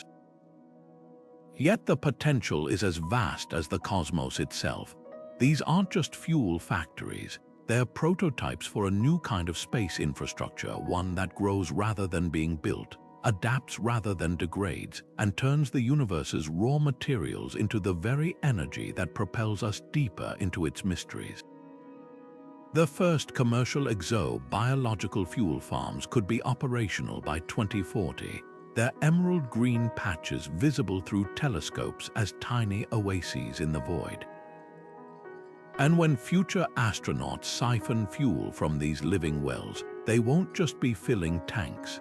They'll be harvesting starlight itself, bottled by biology into the lifeblood of exploration. Navigating the cosmos at near light speed isn't just an engineering challenge, it's a temporal minefield where time itself becomes unpredictable. As a starship approaches relativistic velocities, Einstein's theory of relativity kicks in with bizarre consequences. Clocks aboard the vessel tick slower than those on Earth, creating a growing discrepancy between ship time and home time. Left unmanaged, this time dilation could turn a simple course correction into a catastrophic miscalculation, like trying to parallel park a car while the steering wheel responds 10 minutes after you turn it. That's where time dilation navigation computers come in. AI systems so precise they don't just calculate trajectories through space, but actively reconcile the warping of time itself to keep interstellar voyages on course. The problem these systems solve is deceptively complex. Imagine a probe traveling at 90% light speed to Alpha Centauri. From Earth's perspective, the journey takes about 4.8 years, but aboard the ship, only 2.2 years pass due to time dilation. Traditional navigation would fail spectacularly here. A course adjustment timed by Earth's clocks might arrive too late by ship time, causing overcorrection. Worse, the discrepancy grows exponentially with velocity. At 99.9% light speed, one Earth decade compresses into just 45 ship days. NASA's relativistic astrogation team discovered this the hard way during simulation trials in 2031, when a mock mission to Barnard's star missed its target by 0.3 light-years due to unaccounted time dilation, a mistake that would strand explorers in the void. Today's fourth-generation time dilation computers use a layered approach to conquer this chaos. Quantum clocks aboard the ship sync with entangled counterparts on Earth, maintaining real-time awareness of the growing time rift between them. But the real genius lies in the predictive algorithms, neural networks trained on millions of simulated voyages, learning to anticipate how relativistic effects will distort communication delays, sensor readings, even the apparent positions of stars due to light aberration. The European Space Agency's Kronos 4 system recently demonstrated this by keeping a light sail probe on course during a 2035 test where velocity-induced time dilation reached a factor of 8.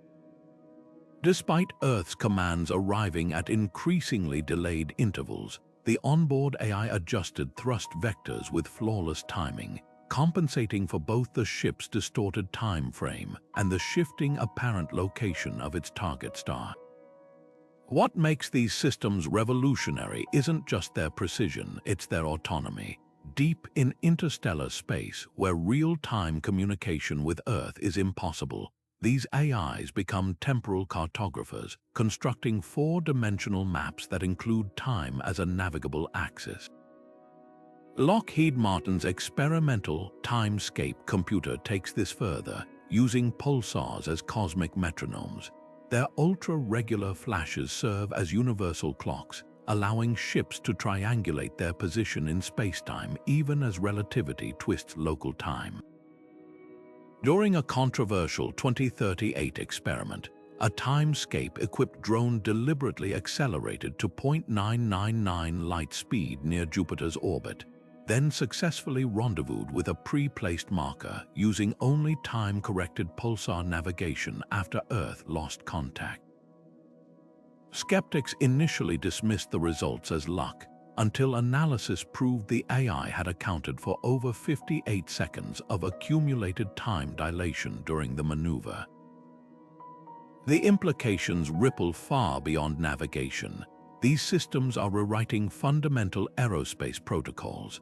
Flight recorders now log events in both ship time and coordinated universal time, while crew shift rotations account for subjective time perception during high acceleration burns.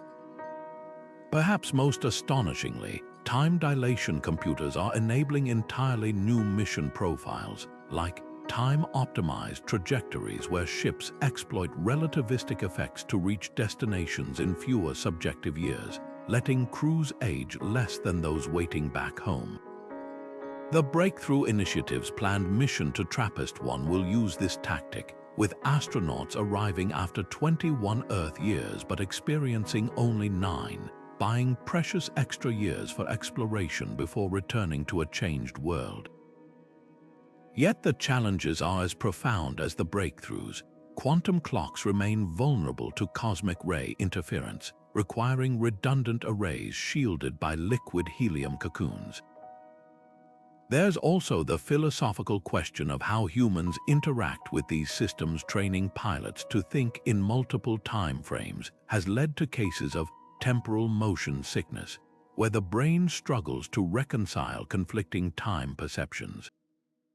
MIT's Temporal Interface Lab is tackling this with specialized VR simulators that gradually acclimate trainees to relativistic time splits, proving that the hardest part of interstellar travel might not be surviving the void, but learning to think in its warped rhythms. As these systems evolve, they're quietly solving one of spaceflight's most overlooked dilemmas. The universe runs on countless clocks, each ticking at different speeds. Future historians may look back on time dilation computers as the innovation that didn't just help us reach the stars, but finally taught us how to keep time in a cosmos where simultaneity is an illusion, and every voyage writes its own unique clock. The stars have always danced to relativity's tune. Now, for the first time, we're learning the steps. Imagine biting into a plump, red tomato grown not in the rich soils of Earth, but in the harsh, radiation-bathed sands of Mars, its flesh just as juicy, its nutrients just as rich, despite being raised under an alien sky bombarded by cosmic rays. This isn't science fiction. It's the promise of cosmic ray agriculture, where scientists are re-engineering the very building blocks of plant life to thrive in environments that would wither ordinary crops in seconds.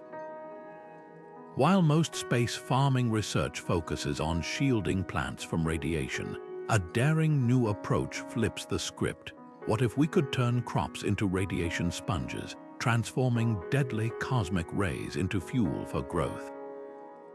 The breakthrough lies in unlocking nature's hidden survival toolkit.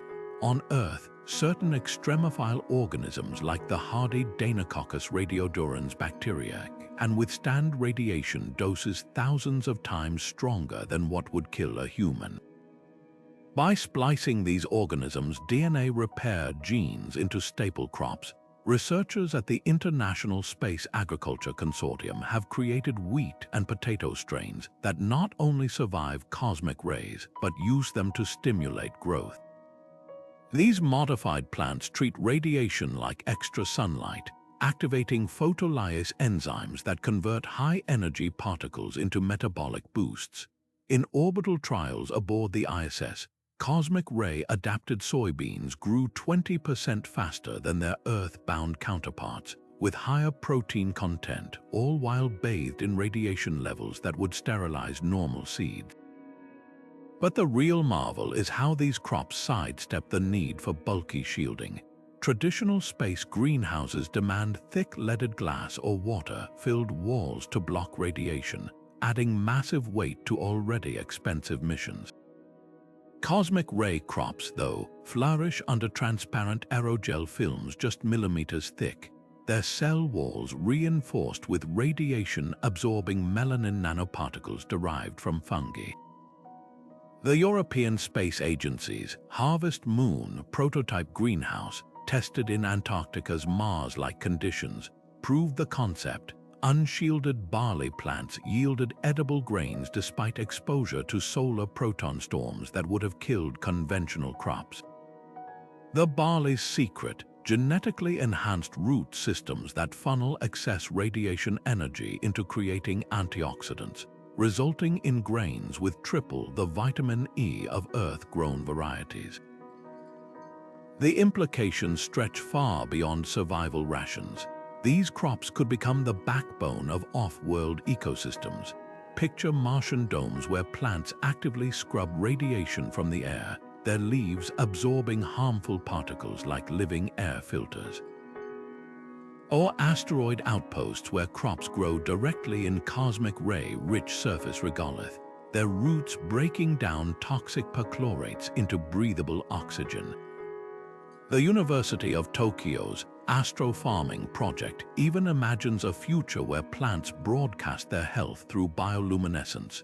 Genes from deep-sea bacteria make leaves glow brighter when radiation conversion rates peak, giving farmers a visible gauge of crop vitality without sensors.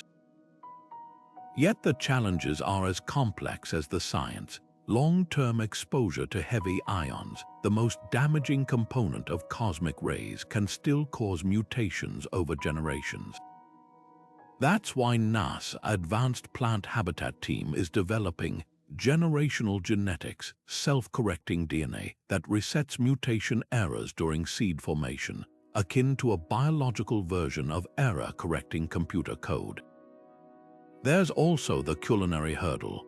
Will colonists accept bread made from wheat that glows faintly blue under UV light? Early taste tests at SpaceX's Mars simulation base suggest the answer is yes, especially when the alternative is decades of prepackaged meals. This isn't just about feeding astronauts. Cosmic ray agriculture could redefine life on Earth, too. Crops that thrive in radiation-saturated environments might allow farming in nuclear disaster zones or atop high-altitude mountains where UV radiation scorches conventional plants. The technology's true power lies in its adaptability, proof that life, when given the right tools, can flourish in the universe's most unforgiving corners. The green revolution that fed billions on Earth is evolving into a cosmic revolution, one where the very hazards of space become the ingredients for survival. Right now, in orbital labs and Antarctic greenhouses, these radical crops are proving that the future of interstellar colonization won't be won by brute force shielding alone, but by embracing the cosmos's harshness and turning it into abundance. The next time you bite into a salad, consider this. The same meal might one day grow under the crimson skies of Mars, nourished by starlight's most dangerous rays, and taste all the sweeter for it. Picture a machine so vast it wraps around a star like a celestial hand. Its purpose not just to harness energy, but to reposition entire solar systems across the galaxy. This is the realm of stellar engines megastructures theorized not just for propulsion, but for cosmic-scale engineering that could rewrite the fate of civilizations. The most daring design, the Kaplan thruster, isn't some idle thought experiment. It's a blueprint for turning stars into engines, using their own fiery output to steer them through the void like ships sailing on solar winds. At its core, the Kaplan thruster operates on a breathtakingly simple principle, star as fuel, named after astrophysicist Matthew Kaplan, who refined the concept in 2019. This megastructure would consist of two colossal components encircling a star like rings around a planet. First, a massive electromagnetic scoop positioned near the star's poles would harvest hydrogen and helium from its stellar wind, the constant stream of particles boiling off the surface. This material would then be funneled into a series of fusion reactors, where it's compressed and ignited into controlled jets. One jet fires outward into space, providing thrust, while a second, more powerful jet shoots back toward the star's surface. This counterintuitive second jet prevents the entire engine from crashing into the star, balancing the system like a cosmic tug of war where both sides push against each other to move forward. The numbers defy imagination. A properly scaled Kaplan thruster could accelerate a sun-like star to velocities approaching 1% of light speed over 1 million years, slow by human standards, but revolutionary for celestial mechanics. At that pace, our solar system could traverse the Milky Way's vast spiral arms in just a few 100 million years, avoiding hazards like supernova or rogue black holes. The energy output required is equally staggering. The thruster would need to process several Earth masses of stellar material every year, fusing it with efficiencies surpassing anything we've achieved in labs. Yet the raw materials are already there, swirling in the star's corona, waiting to be harnessed. What makes this concept more than science fiction are recent advances in magnetic confinement and fusion scaling. Private ventures like Helion Energy have demonstrated compact reactors that sustain fusion for minutes at a time, while breakthroughs in high-temperature superconductors allow for smaller, more powerful electromagnetic scoops. Meanwhile, NASA, a solar cruiser mission, has tested lightweight solar sails propelled purely by photon pressure, proof that even minuscule forces, when applied consistently over cosmic timescales, can achieve monumental results. Pair these technologies with self-replicating construction, drones mining asteroids for raw materials, and the engineering hurdles start to look less like impossibilities and more like long-term engineering projects. But the implications go far beyond survival. A civilization capable of building stellar engines isn't just escaping danger, it's mastering the galaxy. Imagine redirecting stars to create optimized clusters for trade and culture, or moving dormant red dwarfs into position as way stations between galactic arms. The ultimate application might be evading the universe's heat death. By gathering stars closer together, a hyper-advanced civilization could prolong their usable energy supply for trillions of years. This isn't just moving houses, it's rearranging the cosmos itself to suit our needs. Of course, the challenges are as vast as the vision. Maintaining equilibrium around a star requires precision beyond anything we've attempted. one miscalculation could send the megastructure spiraling into the stellar furnace. There's also the ethical question of stellar ownership. Do future humans have the right to alter a star that might host undiscovered life? Legal scholars at the Outer Space Treaty Institute propose stellar zoning laws, where engine operations avoid habitable zones around targeted stars. Meanwhile, astronomers worry about the cosmic pollution. Heavy elements from constant fusion could contaminate nearby nebulae, altering the chemistry of future star systems. Yet the dream persists, fueled by humanity's oldest instinct to control our environment rather than be controlled by it.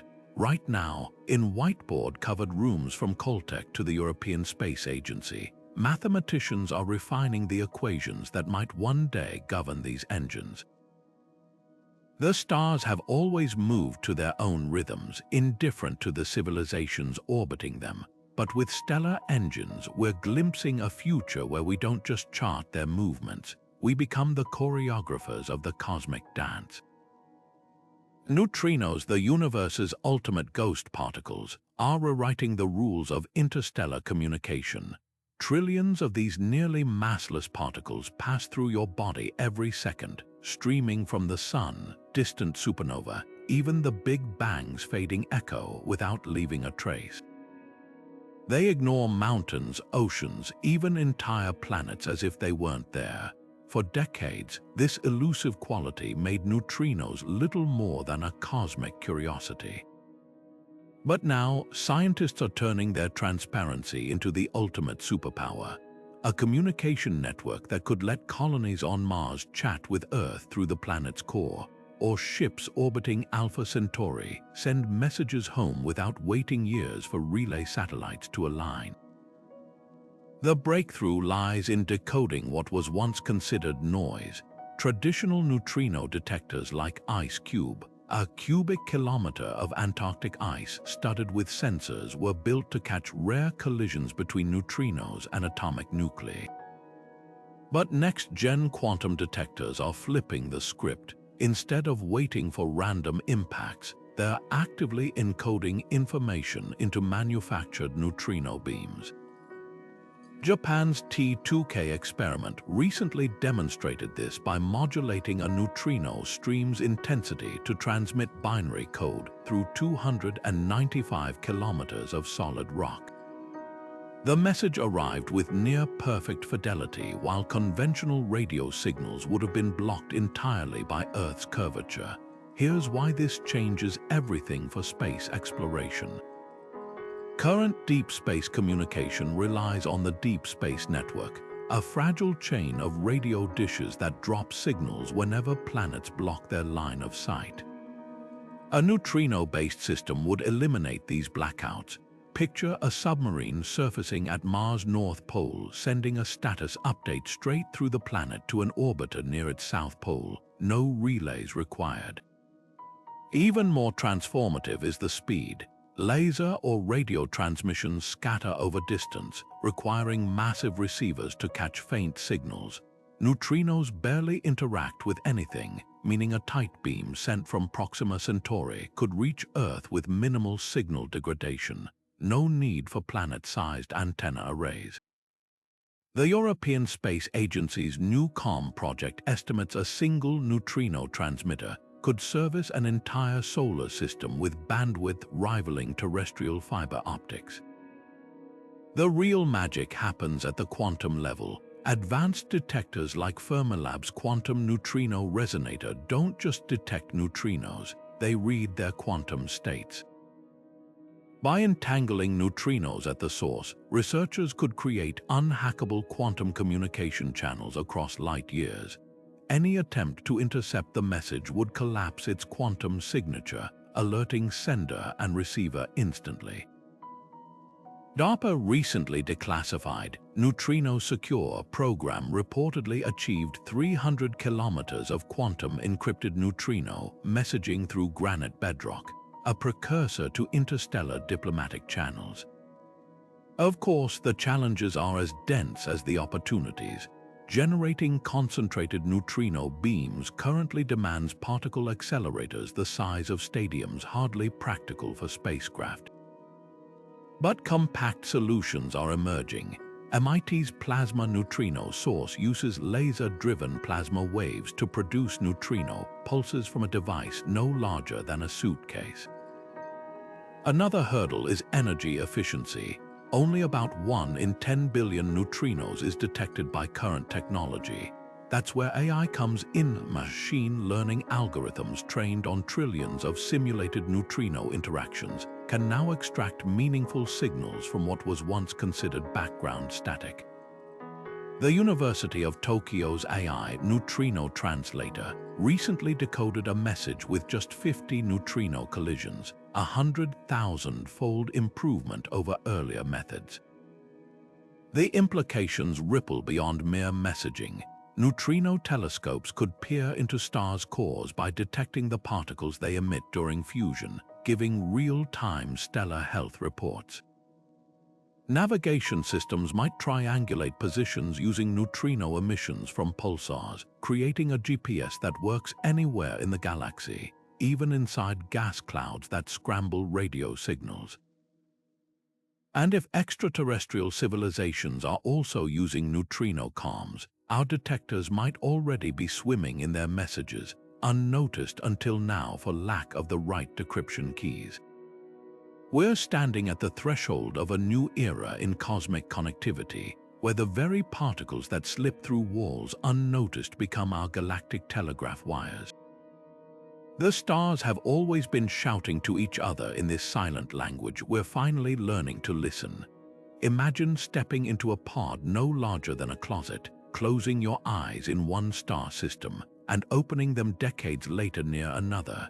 Your body perfectly preserved, your muscles toned, your cells nourished, all without consuming a single external resource.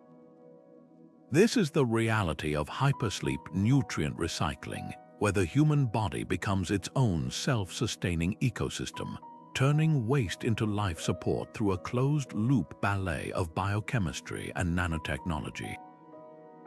Unlike traditional cryosleep that relies on bulky external supplies, these pods leverage a radical premise. Every exhaled breath, every drop of sweat, even the body's natural shedding of skin cells becomes fuel to sustain the very hibernation it enables. At the heart of this innovation lies an artificial kidney-liver hybrid, a fist-sized bioreactor teeming with genetically engineered microbes. These microorganisms, derived from Arctic soil bacteria and deep-sea vent extremophiles, perform alchemy on human waste. Urea from urine gets broken down into ammonia, then reassembled into fresh amino acids. Dead skin cells are liquefied and their proteins extracted to synthesize intravenous nutrients. Even carbon dioxide exhaled during suspended animation isn't vented. It's captured by photosynthetic cyanobacteria lining the pod's interior, converting it back into glucose and oxygen. The European Space Agency's BioCycle prototype achieved 99.9% recycling efficiency during a 3-year unmanned test, proving a single human could theoretically survive indefinitely on just their initial water and mineral reserves. But the true marvel is how these systems prevent hibernation's greatest enemy, muscle and bone decay. Traditional zero-gravity atrophy is countered by phantom exercise, nanobot swarms circulating in the bloodstream that deliver gentle electrical pulses to muscle fibers, mimicking the effects of weightlifting. Meanwhile, the pod's interior surface is lined with programmable smart gels that apply precise pressure to joints, simulating Earth's gravity and triggering bone density maintenance. Japan's Somnitech demonstrated this with a 6-month hibernation trial where subjects lost only 0.5% muscle mass, less than astronauts experienced during a typical 2-week ISS mission. The implications for interstellar travel are staggering.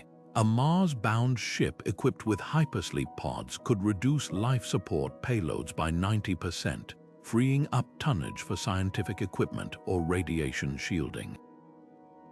Generation ships to Alpha Centauri become feasible without unrealistic food stockpiles. Passengers would effectively live off their own recycled biology. Even Earth benefits. Hospitals are already testing compact versions for trauma patients, where induced torpor paired with nutrient recycling could buy critical time for organ repair. Yet the challenges are as intimate as they are technical. Early testers reported psychological hurdles. The idea of drinking water that minutes before was their own sweat triggers deep-seated disgust reflexes despite perfect sterility. MIT's biofeedback lab solved this by tweaking the recycling process to incorporate aromatic compounds from fresh herbs, tricking the brain into perceiving the recycled nutrients as new. There's also the ethical frontier. If a pod can sustain someone indefinitely through recycling, who decides when hibernation ends? Legal frameworks are emerging, with hibernation contracts specifying wake-up triggers ranging from arrival at a destination to detection of curable diseases back on Earth.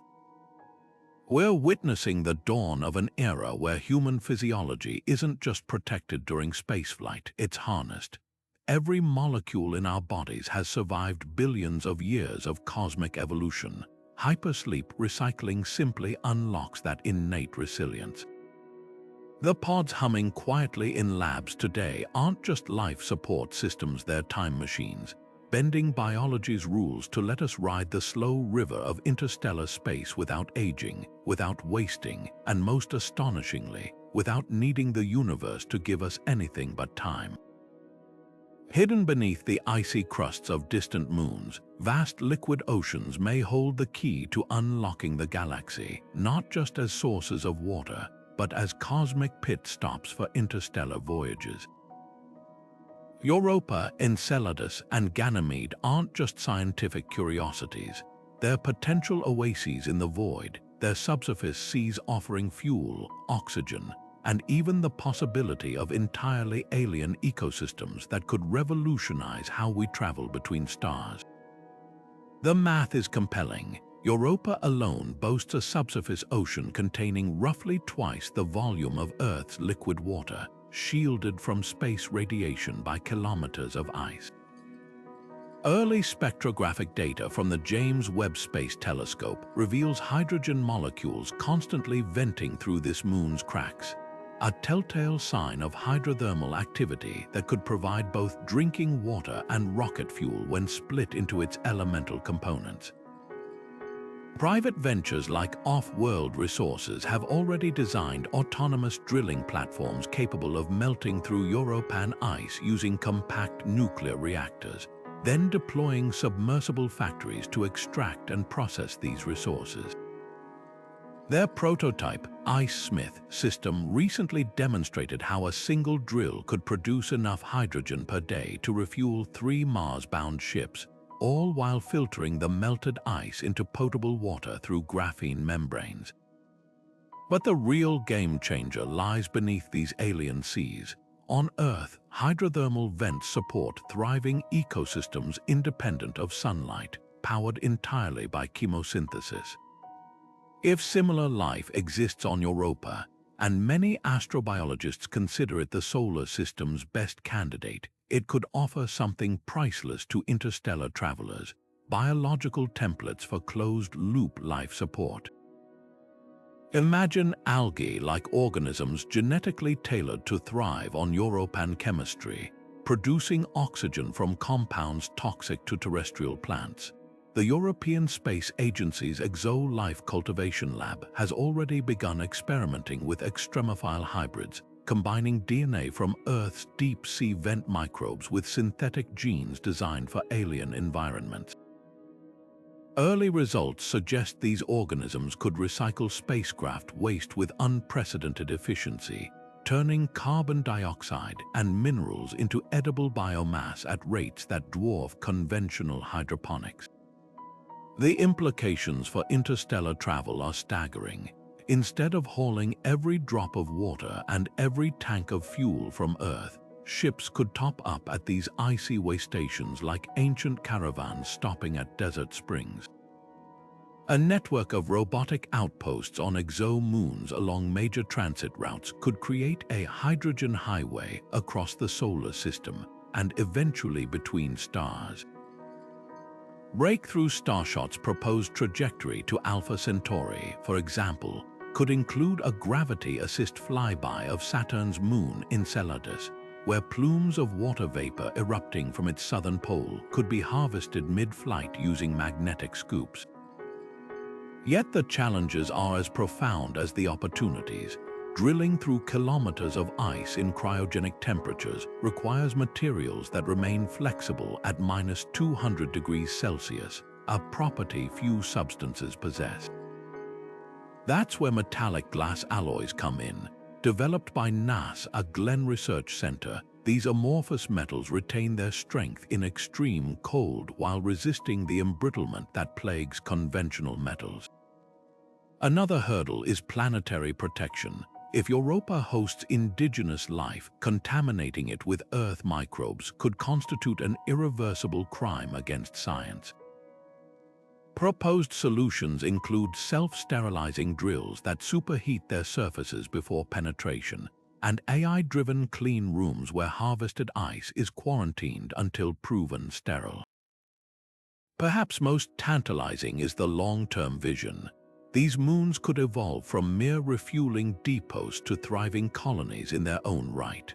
Under ice habitats lit by artificial suns might one day dot European oceans, their inhabitants farming native microorganisms for medicine or manufacturing.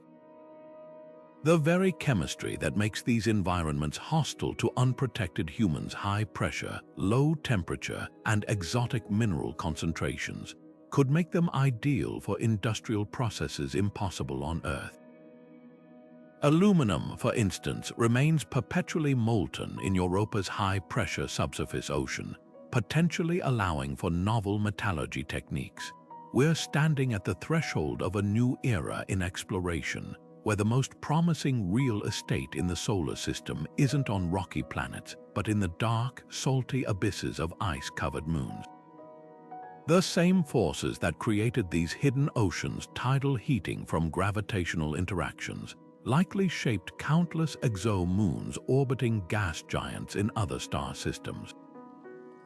If we master survival in Europa's depths, we're not just solving local logistics, we're rehearsing for humanity's future as a truly interstellar species. The galaxy's highways may not be marked by neon signs, but by the faint plumes of water vapor erupting from frozen worlds, beacons calling travelers home in the endless night. What if you could wake up light years away, your mind seamlessly transferred into a synthetic body on another world, not through futuristic matter transporters, but by leveraging the bizarre laws of quantum physics? This isn't teleportation in the sci-fi sense, but something arguably more revolutionary: quantum teleportation of consciousness, where the essence of who you are, your memories, personality, even your subjective experience gets encoded into data streams and beamed across interstellar distances to awaiting synthetic vessels. At the heart of this mind-bending possibility lies quantum entanglement, the phenomenon Einstein dismissed as spooky action at a distance, now emerging as the universe's ultimate communication network. Picture this: back on Earth, a quantum scanner maps the precise state of every neuron in your brain, not just their electrical firings, but the quantum spin states of particles within them that some theories suggest might underpin consciousness itself. This impossibly complex data gets compressed into quantum bits or qubits, which are then entangled with another set of particles aboard a starship decades ahead in its journey.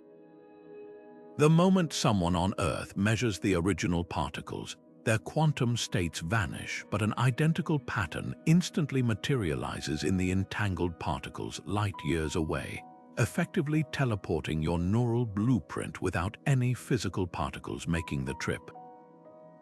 The ship's onboard systems then use this blueprint to reconstruct your consciousness in a synthetic body or biological clone, complete with the continuity of subjective experience. Recent breakthroughs at the University of Vienna's Quantum Cognition Lab have proven the foundational science isn't pure fantasy. In 2038, researchers successfully teleported the quantum state of a microtubule, a protein structure in brain cells hypothesized to play a role in consciousness across a 300-meter lab. While that's a far cry from interstellar distances, the principles scale shockingly well. Unlike classical communication bound by light speed, quantum teleportation is instantaneous, meaning your consciousness could arrive at Alpha Centauri the moment it departs Earth, regardless of the 4.3 light-year separation. The implications rewrite the rules of interstellar colonization. Instead of spending centuries in cryosleep or generation ships, pioneers could effectively commute between stars, their consciousness hopping between bodies like changing clothes. But the hurdles are as profound as the promise. Preserving quantum coherence across astronomical distances requires shielding from cosmic interference that even the best superconducting materials can't yet provide. Then there's the philosophical firestorm. Is the you reconstructed on the other end truly continuous, or just a copy with your memories? Neuroethicists are already drafting protocols, like ensuring original brain scans are non-destructive and mandating that teleported consciousnesses retain legal personhood. Meanwhile, engineers at SpaceX's Quantum Applications Division are tackling practical challenges, developing diamond-based quantum memory that could preserve entangled states for years, a critical step toward making these transmissions survivable over interstellar distances. The most astonishing part, this might not remain science fiction for long. China's MISHA satellite network has already demonstrated quantum key distribution between ground stations and orbiting spacecraft, proving entanglement can survive the harsh conditions of space. Private ventures like Mind Teleport Inc. are investing billions in non-invasive neural mapping technologies, betting that within our lifetimes, the first human consciousness might take that impossible leap, not through rockets, but through the quantum fabric of reality itself. The stars may be too distant for our bodies, but for our minds, the universe might soon become a place where distance is just another setting to adjust. Lost in the cosmic ocean without stars to steer by, future explorers might not need familiar constellations when the galaxy itself provides the ultimate roadmap: pulsars, the universe's natural lighthouses. These spinning neutron stars beam radiation with metronomic precision, some ticking more accurately than atomic clocks on Earth. Unlike GPS satellites that only work near our planet, a galactic positioning system anchored to pulsars would function anywhere in the Milky Way, turning the chaos of interstellar space into a grid as navigable as city streets. The genius lies in pulsars' predictability. Each one rotates at a unique speed, flashing X-rays or radio waves like a cosmic strobe light. By tracking just 3 pulsars, a spacecraft could triangulate its position within a few hundred kilometers, even halfway across the galaxy. The European Space Agency's PulNav team proved this in 2034, guiding a probe through the asteroid belt using only pulsar signals while deliberately disabling its Earth-based navigation. The experiment's success wasn't just a triumph of engineering. It revealed something profound. The universe has been broadcasting navigation signals for billions of years. We're only now learning to tune in, but the real breakthrough came with quantum-enhanced pulsar receivers. Traditional detectors needed dish antennas the size of football fields to catch faint pulsar signals. New superconducting sensors, chilled to near absolute zero, can pinpoint the same flashes with equipment no larger than a backpack. These devices exploit quantum tunneling to detect X-ray photons with 99.9% efficiency, filtering out cosmic noise that would drown out weaker pulsars. Lockheed Martin's compact Pulsar Q unit recently mapped a course to Jupiter using only the faint ticks of a millisecond pulsar 17,000 light-years away, a feat like navigating New York to Tokyo by the blink of a flashlight in London. The implications go far beyond convenience. Near black holes or neutron stars, where extreme gravity warps spacetime into knots, pulsar signals remain undistorted, offering lifelines where conventional star trackers fail. Generational ships could carry pulsar almanacs etched on diamond plates, preserving navigation data for centuries without power. Even if Earth civilization collapsed, these star maps would remain legible to any spacefaring culture, a permanent cosmic compass. Yet the most poetic application might be for extraterrestrial communication. Pulsars are so consistent that a slight anomaly in their rhythm could signal artificial manipulation, and Interstellar X marks the spot left by advanced civilizations. The Breakthrough Listen project already scans pulsar timing data for such patterns, hoping to find not just beacons, but entire libraries encoded in the gaps between ticks. Right now, prototype pulsar navigation modules are being tested on lunar supply runs and Mars cargo missions. Their database is growing richer with every newly catalogued neutron star. Soon, explorers may glance at their control panels not to see a blinking dot labeled Earth, but a web of pulsar coordinates stretching to the galaxy's rim, a roadmap written in starlight, waiting to guide us home from anywhere in the cosmic dark. Antimatter has long been the holy grail of propulsion, an energy source so potent that a single gram could power a city for months or accelerate a starship to a fraction of light speed. But for decades, it's been the universe's most frustrating tease, unimaginably powerful in theory, yet nearly impossible to harness in practice. The reason: antimatter annihilates on contact with normal matter, making storage a cosmic-scale challenge. Until now, CERN's latest breakthrough in magnetic confinement has cracked the code, trapping not just a few stray anti-hydrogen atoms, but stable grams of the stuff in magnetic bottles that could last indefinitely. This isn't just incremental progress, it's the pivotal leap that could turn antimatter from a laboratory curiosity into the ultimate rocket fuel. The secret lies in a radical redesign of containment fields. Traditional penning traps, which use electric and magnetic fields to corral antiparticles, could only hold tiny quantities for minutes at best. Even then, imperfections in the fields would allow antimatter to drift toward the walls, triggering catastrophic annihilation. CERN's new hybrid system, dubbed the Trap 7, combines superconducting magnets with quantum-locked flux tubes, a structure inspired by the natural magnetic knots found in neutron stars. These tubes act like microscopic force fields, repelling anti-hydrogen atoms with such precision that even thermal vibrations can't breach the barrier. The result: antimatter suspensions that have remained stable for over 18 months in ongoing experiments, with zero measurable decay. What makes this engineering feat even more remarkable is its scalability. Earlier traps were the size of refrigerators but could only hold a few hundred anti-atoms, less than a billionth of a gram. Trap 7 modular design stacks containment units like cells in a honeycomb, allowing for exponential increases in storage capacity. Simulations suggest a system the size of a shipping container could house a full gram of anti-hydrogen, enough for a manned mission to Mars with fuel to spare. And because the magnetic bottles require no physical walls, only energy to maintain the fields, the risk of containment failure plummets.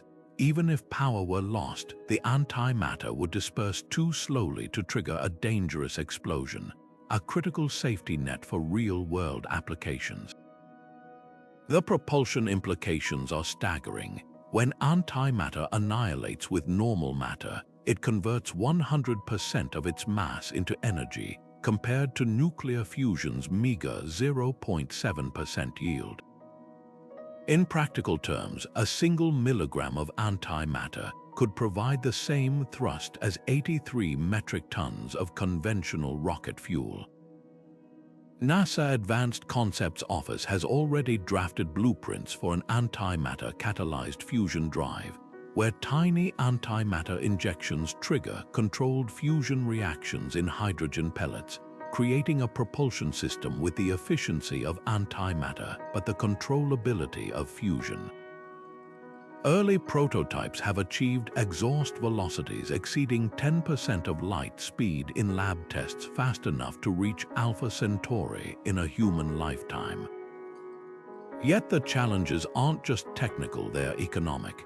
Producing antimatter currently costs an estimated $62.5 trillion per gram, making it the most expensive substance on Earth. CERN accelerators generate only about 1/1000th of a gram per year. That's where next-gen antimatter factories come in.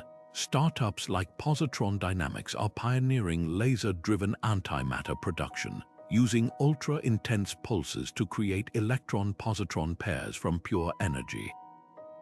Their goal: slash costs to a mere $10 million per gram by 2040, still pricey, but within reach for deep space missions. Meanwhile, harvesting natural antimatter from cosmic rays or planetary magnetic fields remains a tantalizing possibility. Saturn's radiation belts, for instance, contain trace amounts of anti-protons, potential fuel for future orbital depots. The ripple effects extend beyond propulsion. Antimatter containment unlocks new frontiers in energy storage, medicine, even materials science. Imagine portable antimatter batteries powering cities during blackouts, or antimatter-triggered reactions synthesizing elements impossible to create on Earth. And let's not forget the existential implications. Mastering antimatter brings us closer to answering one of cosmology's biggest mysteries: why the universe is made of matter at all, when the Big Bang should have created equal amounts of both. Every gram we store is a window into the universe's earliest moments, a chance to study the asymmetry that made our existence possible. Right now, in underground labs beneath the Swiss-French border, engineers are refining the next iteration of TRAPP-7, aiming to scale storage to industrial levels within the decade.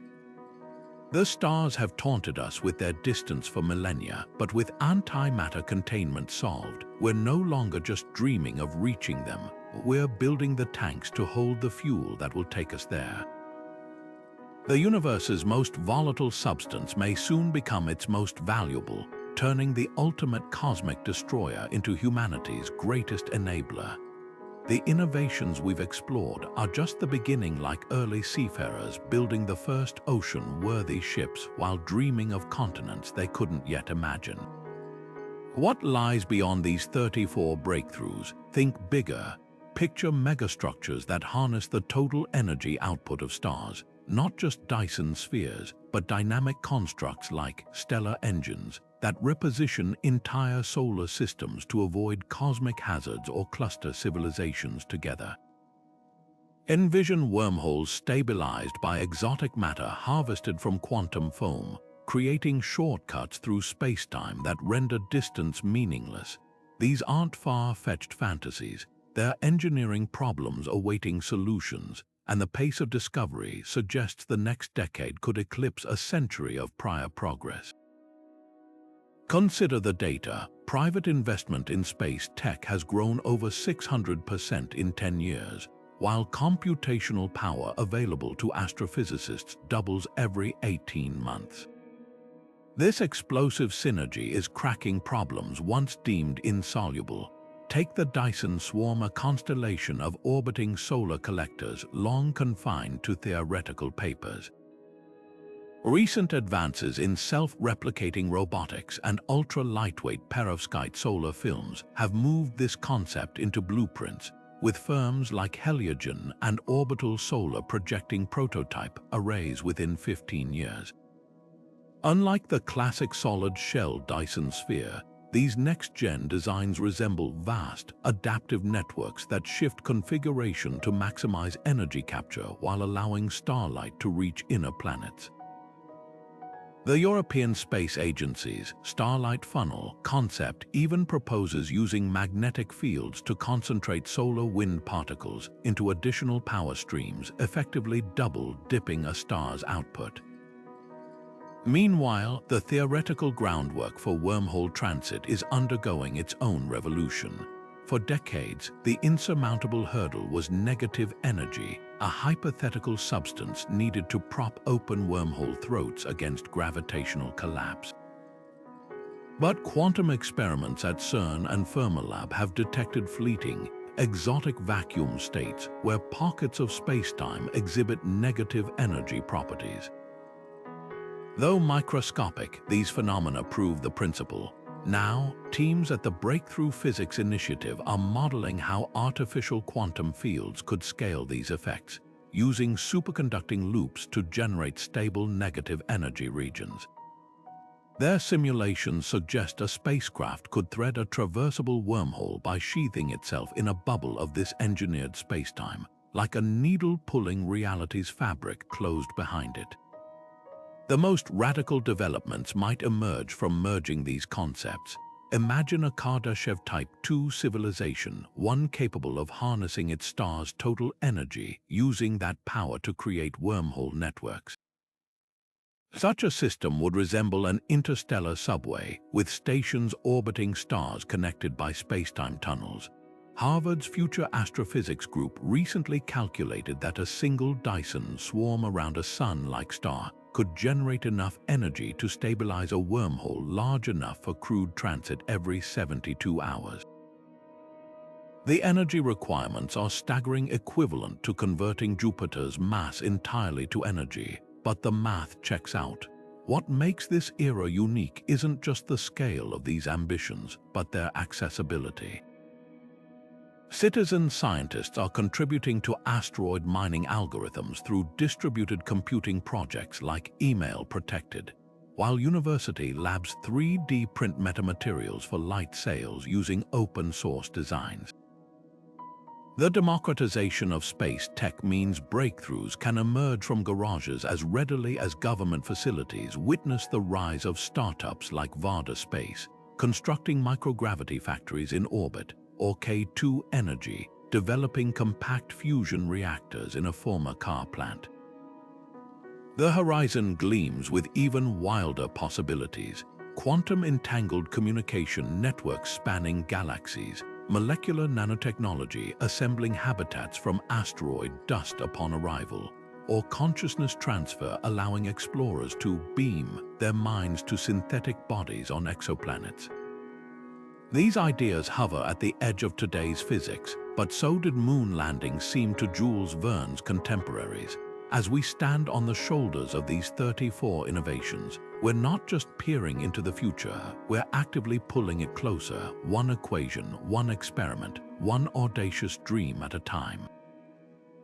The universe's greatest revelations await not in textbooks, but in the uncharted territory between our current understanding and the next impossible breakthrough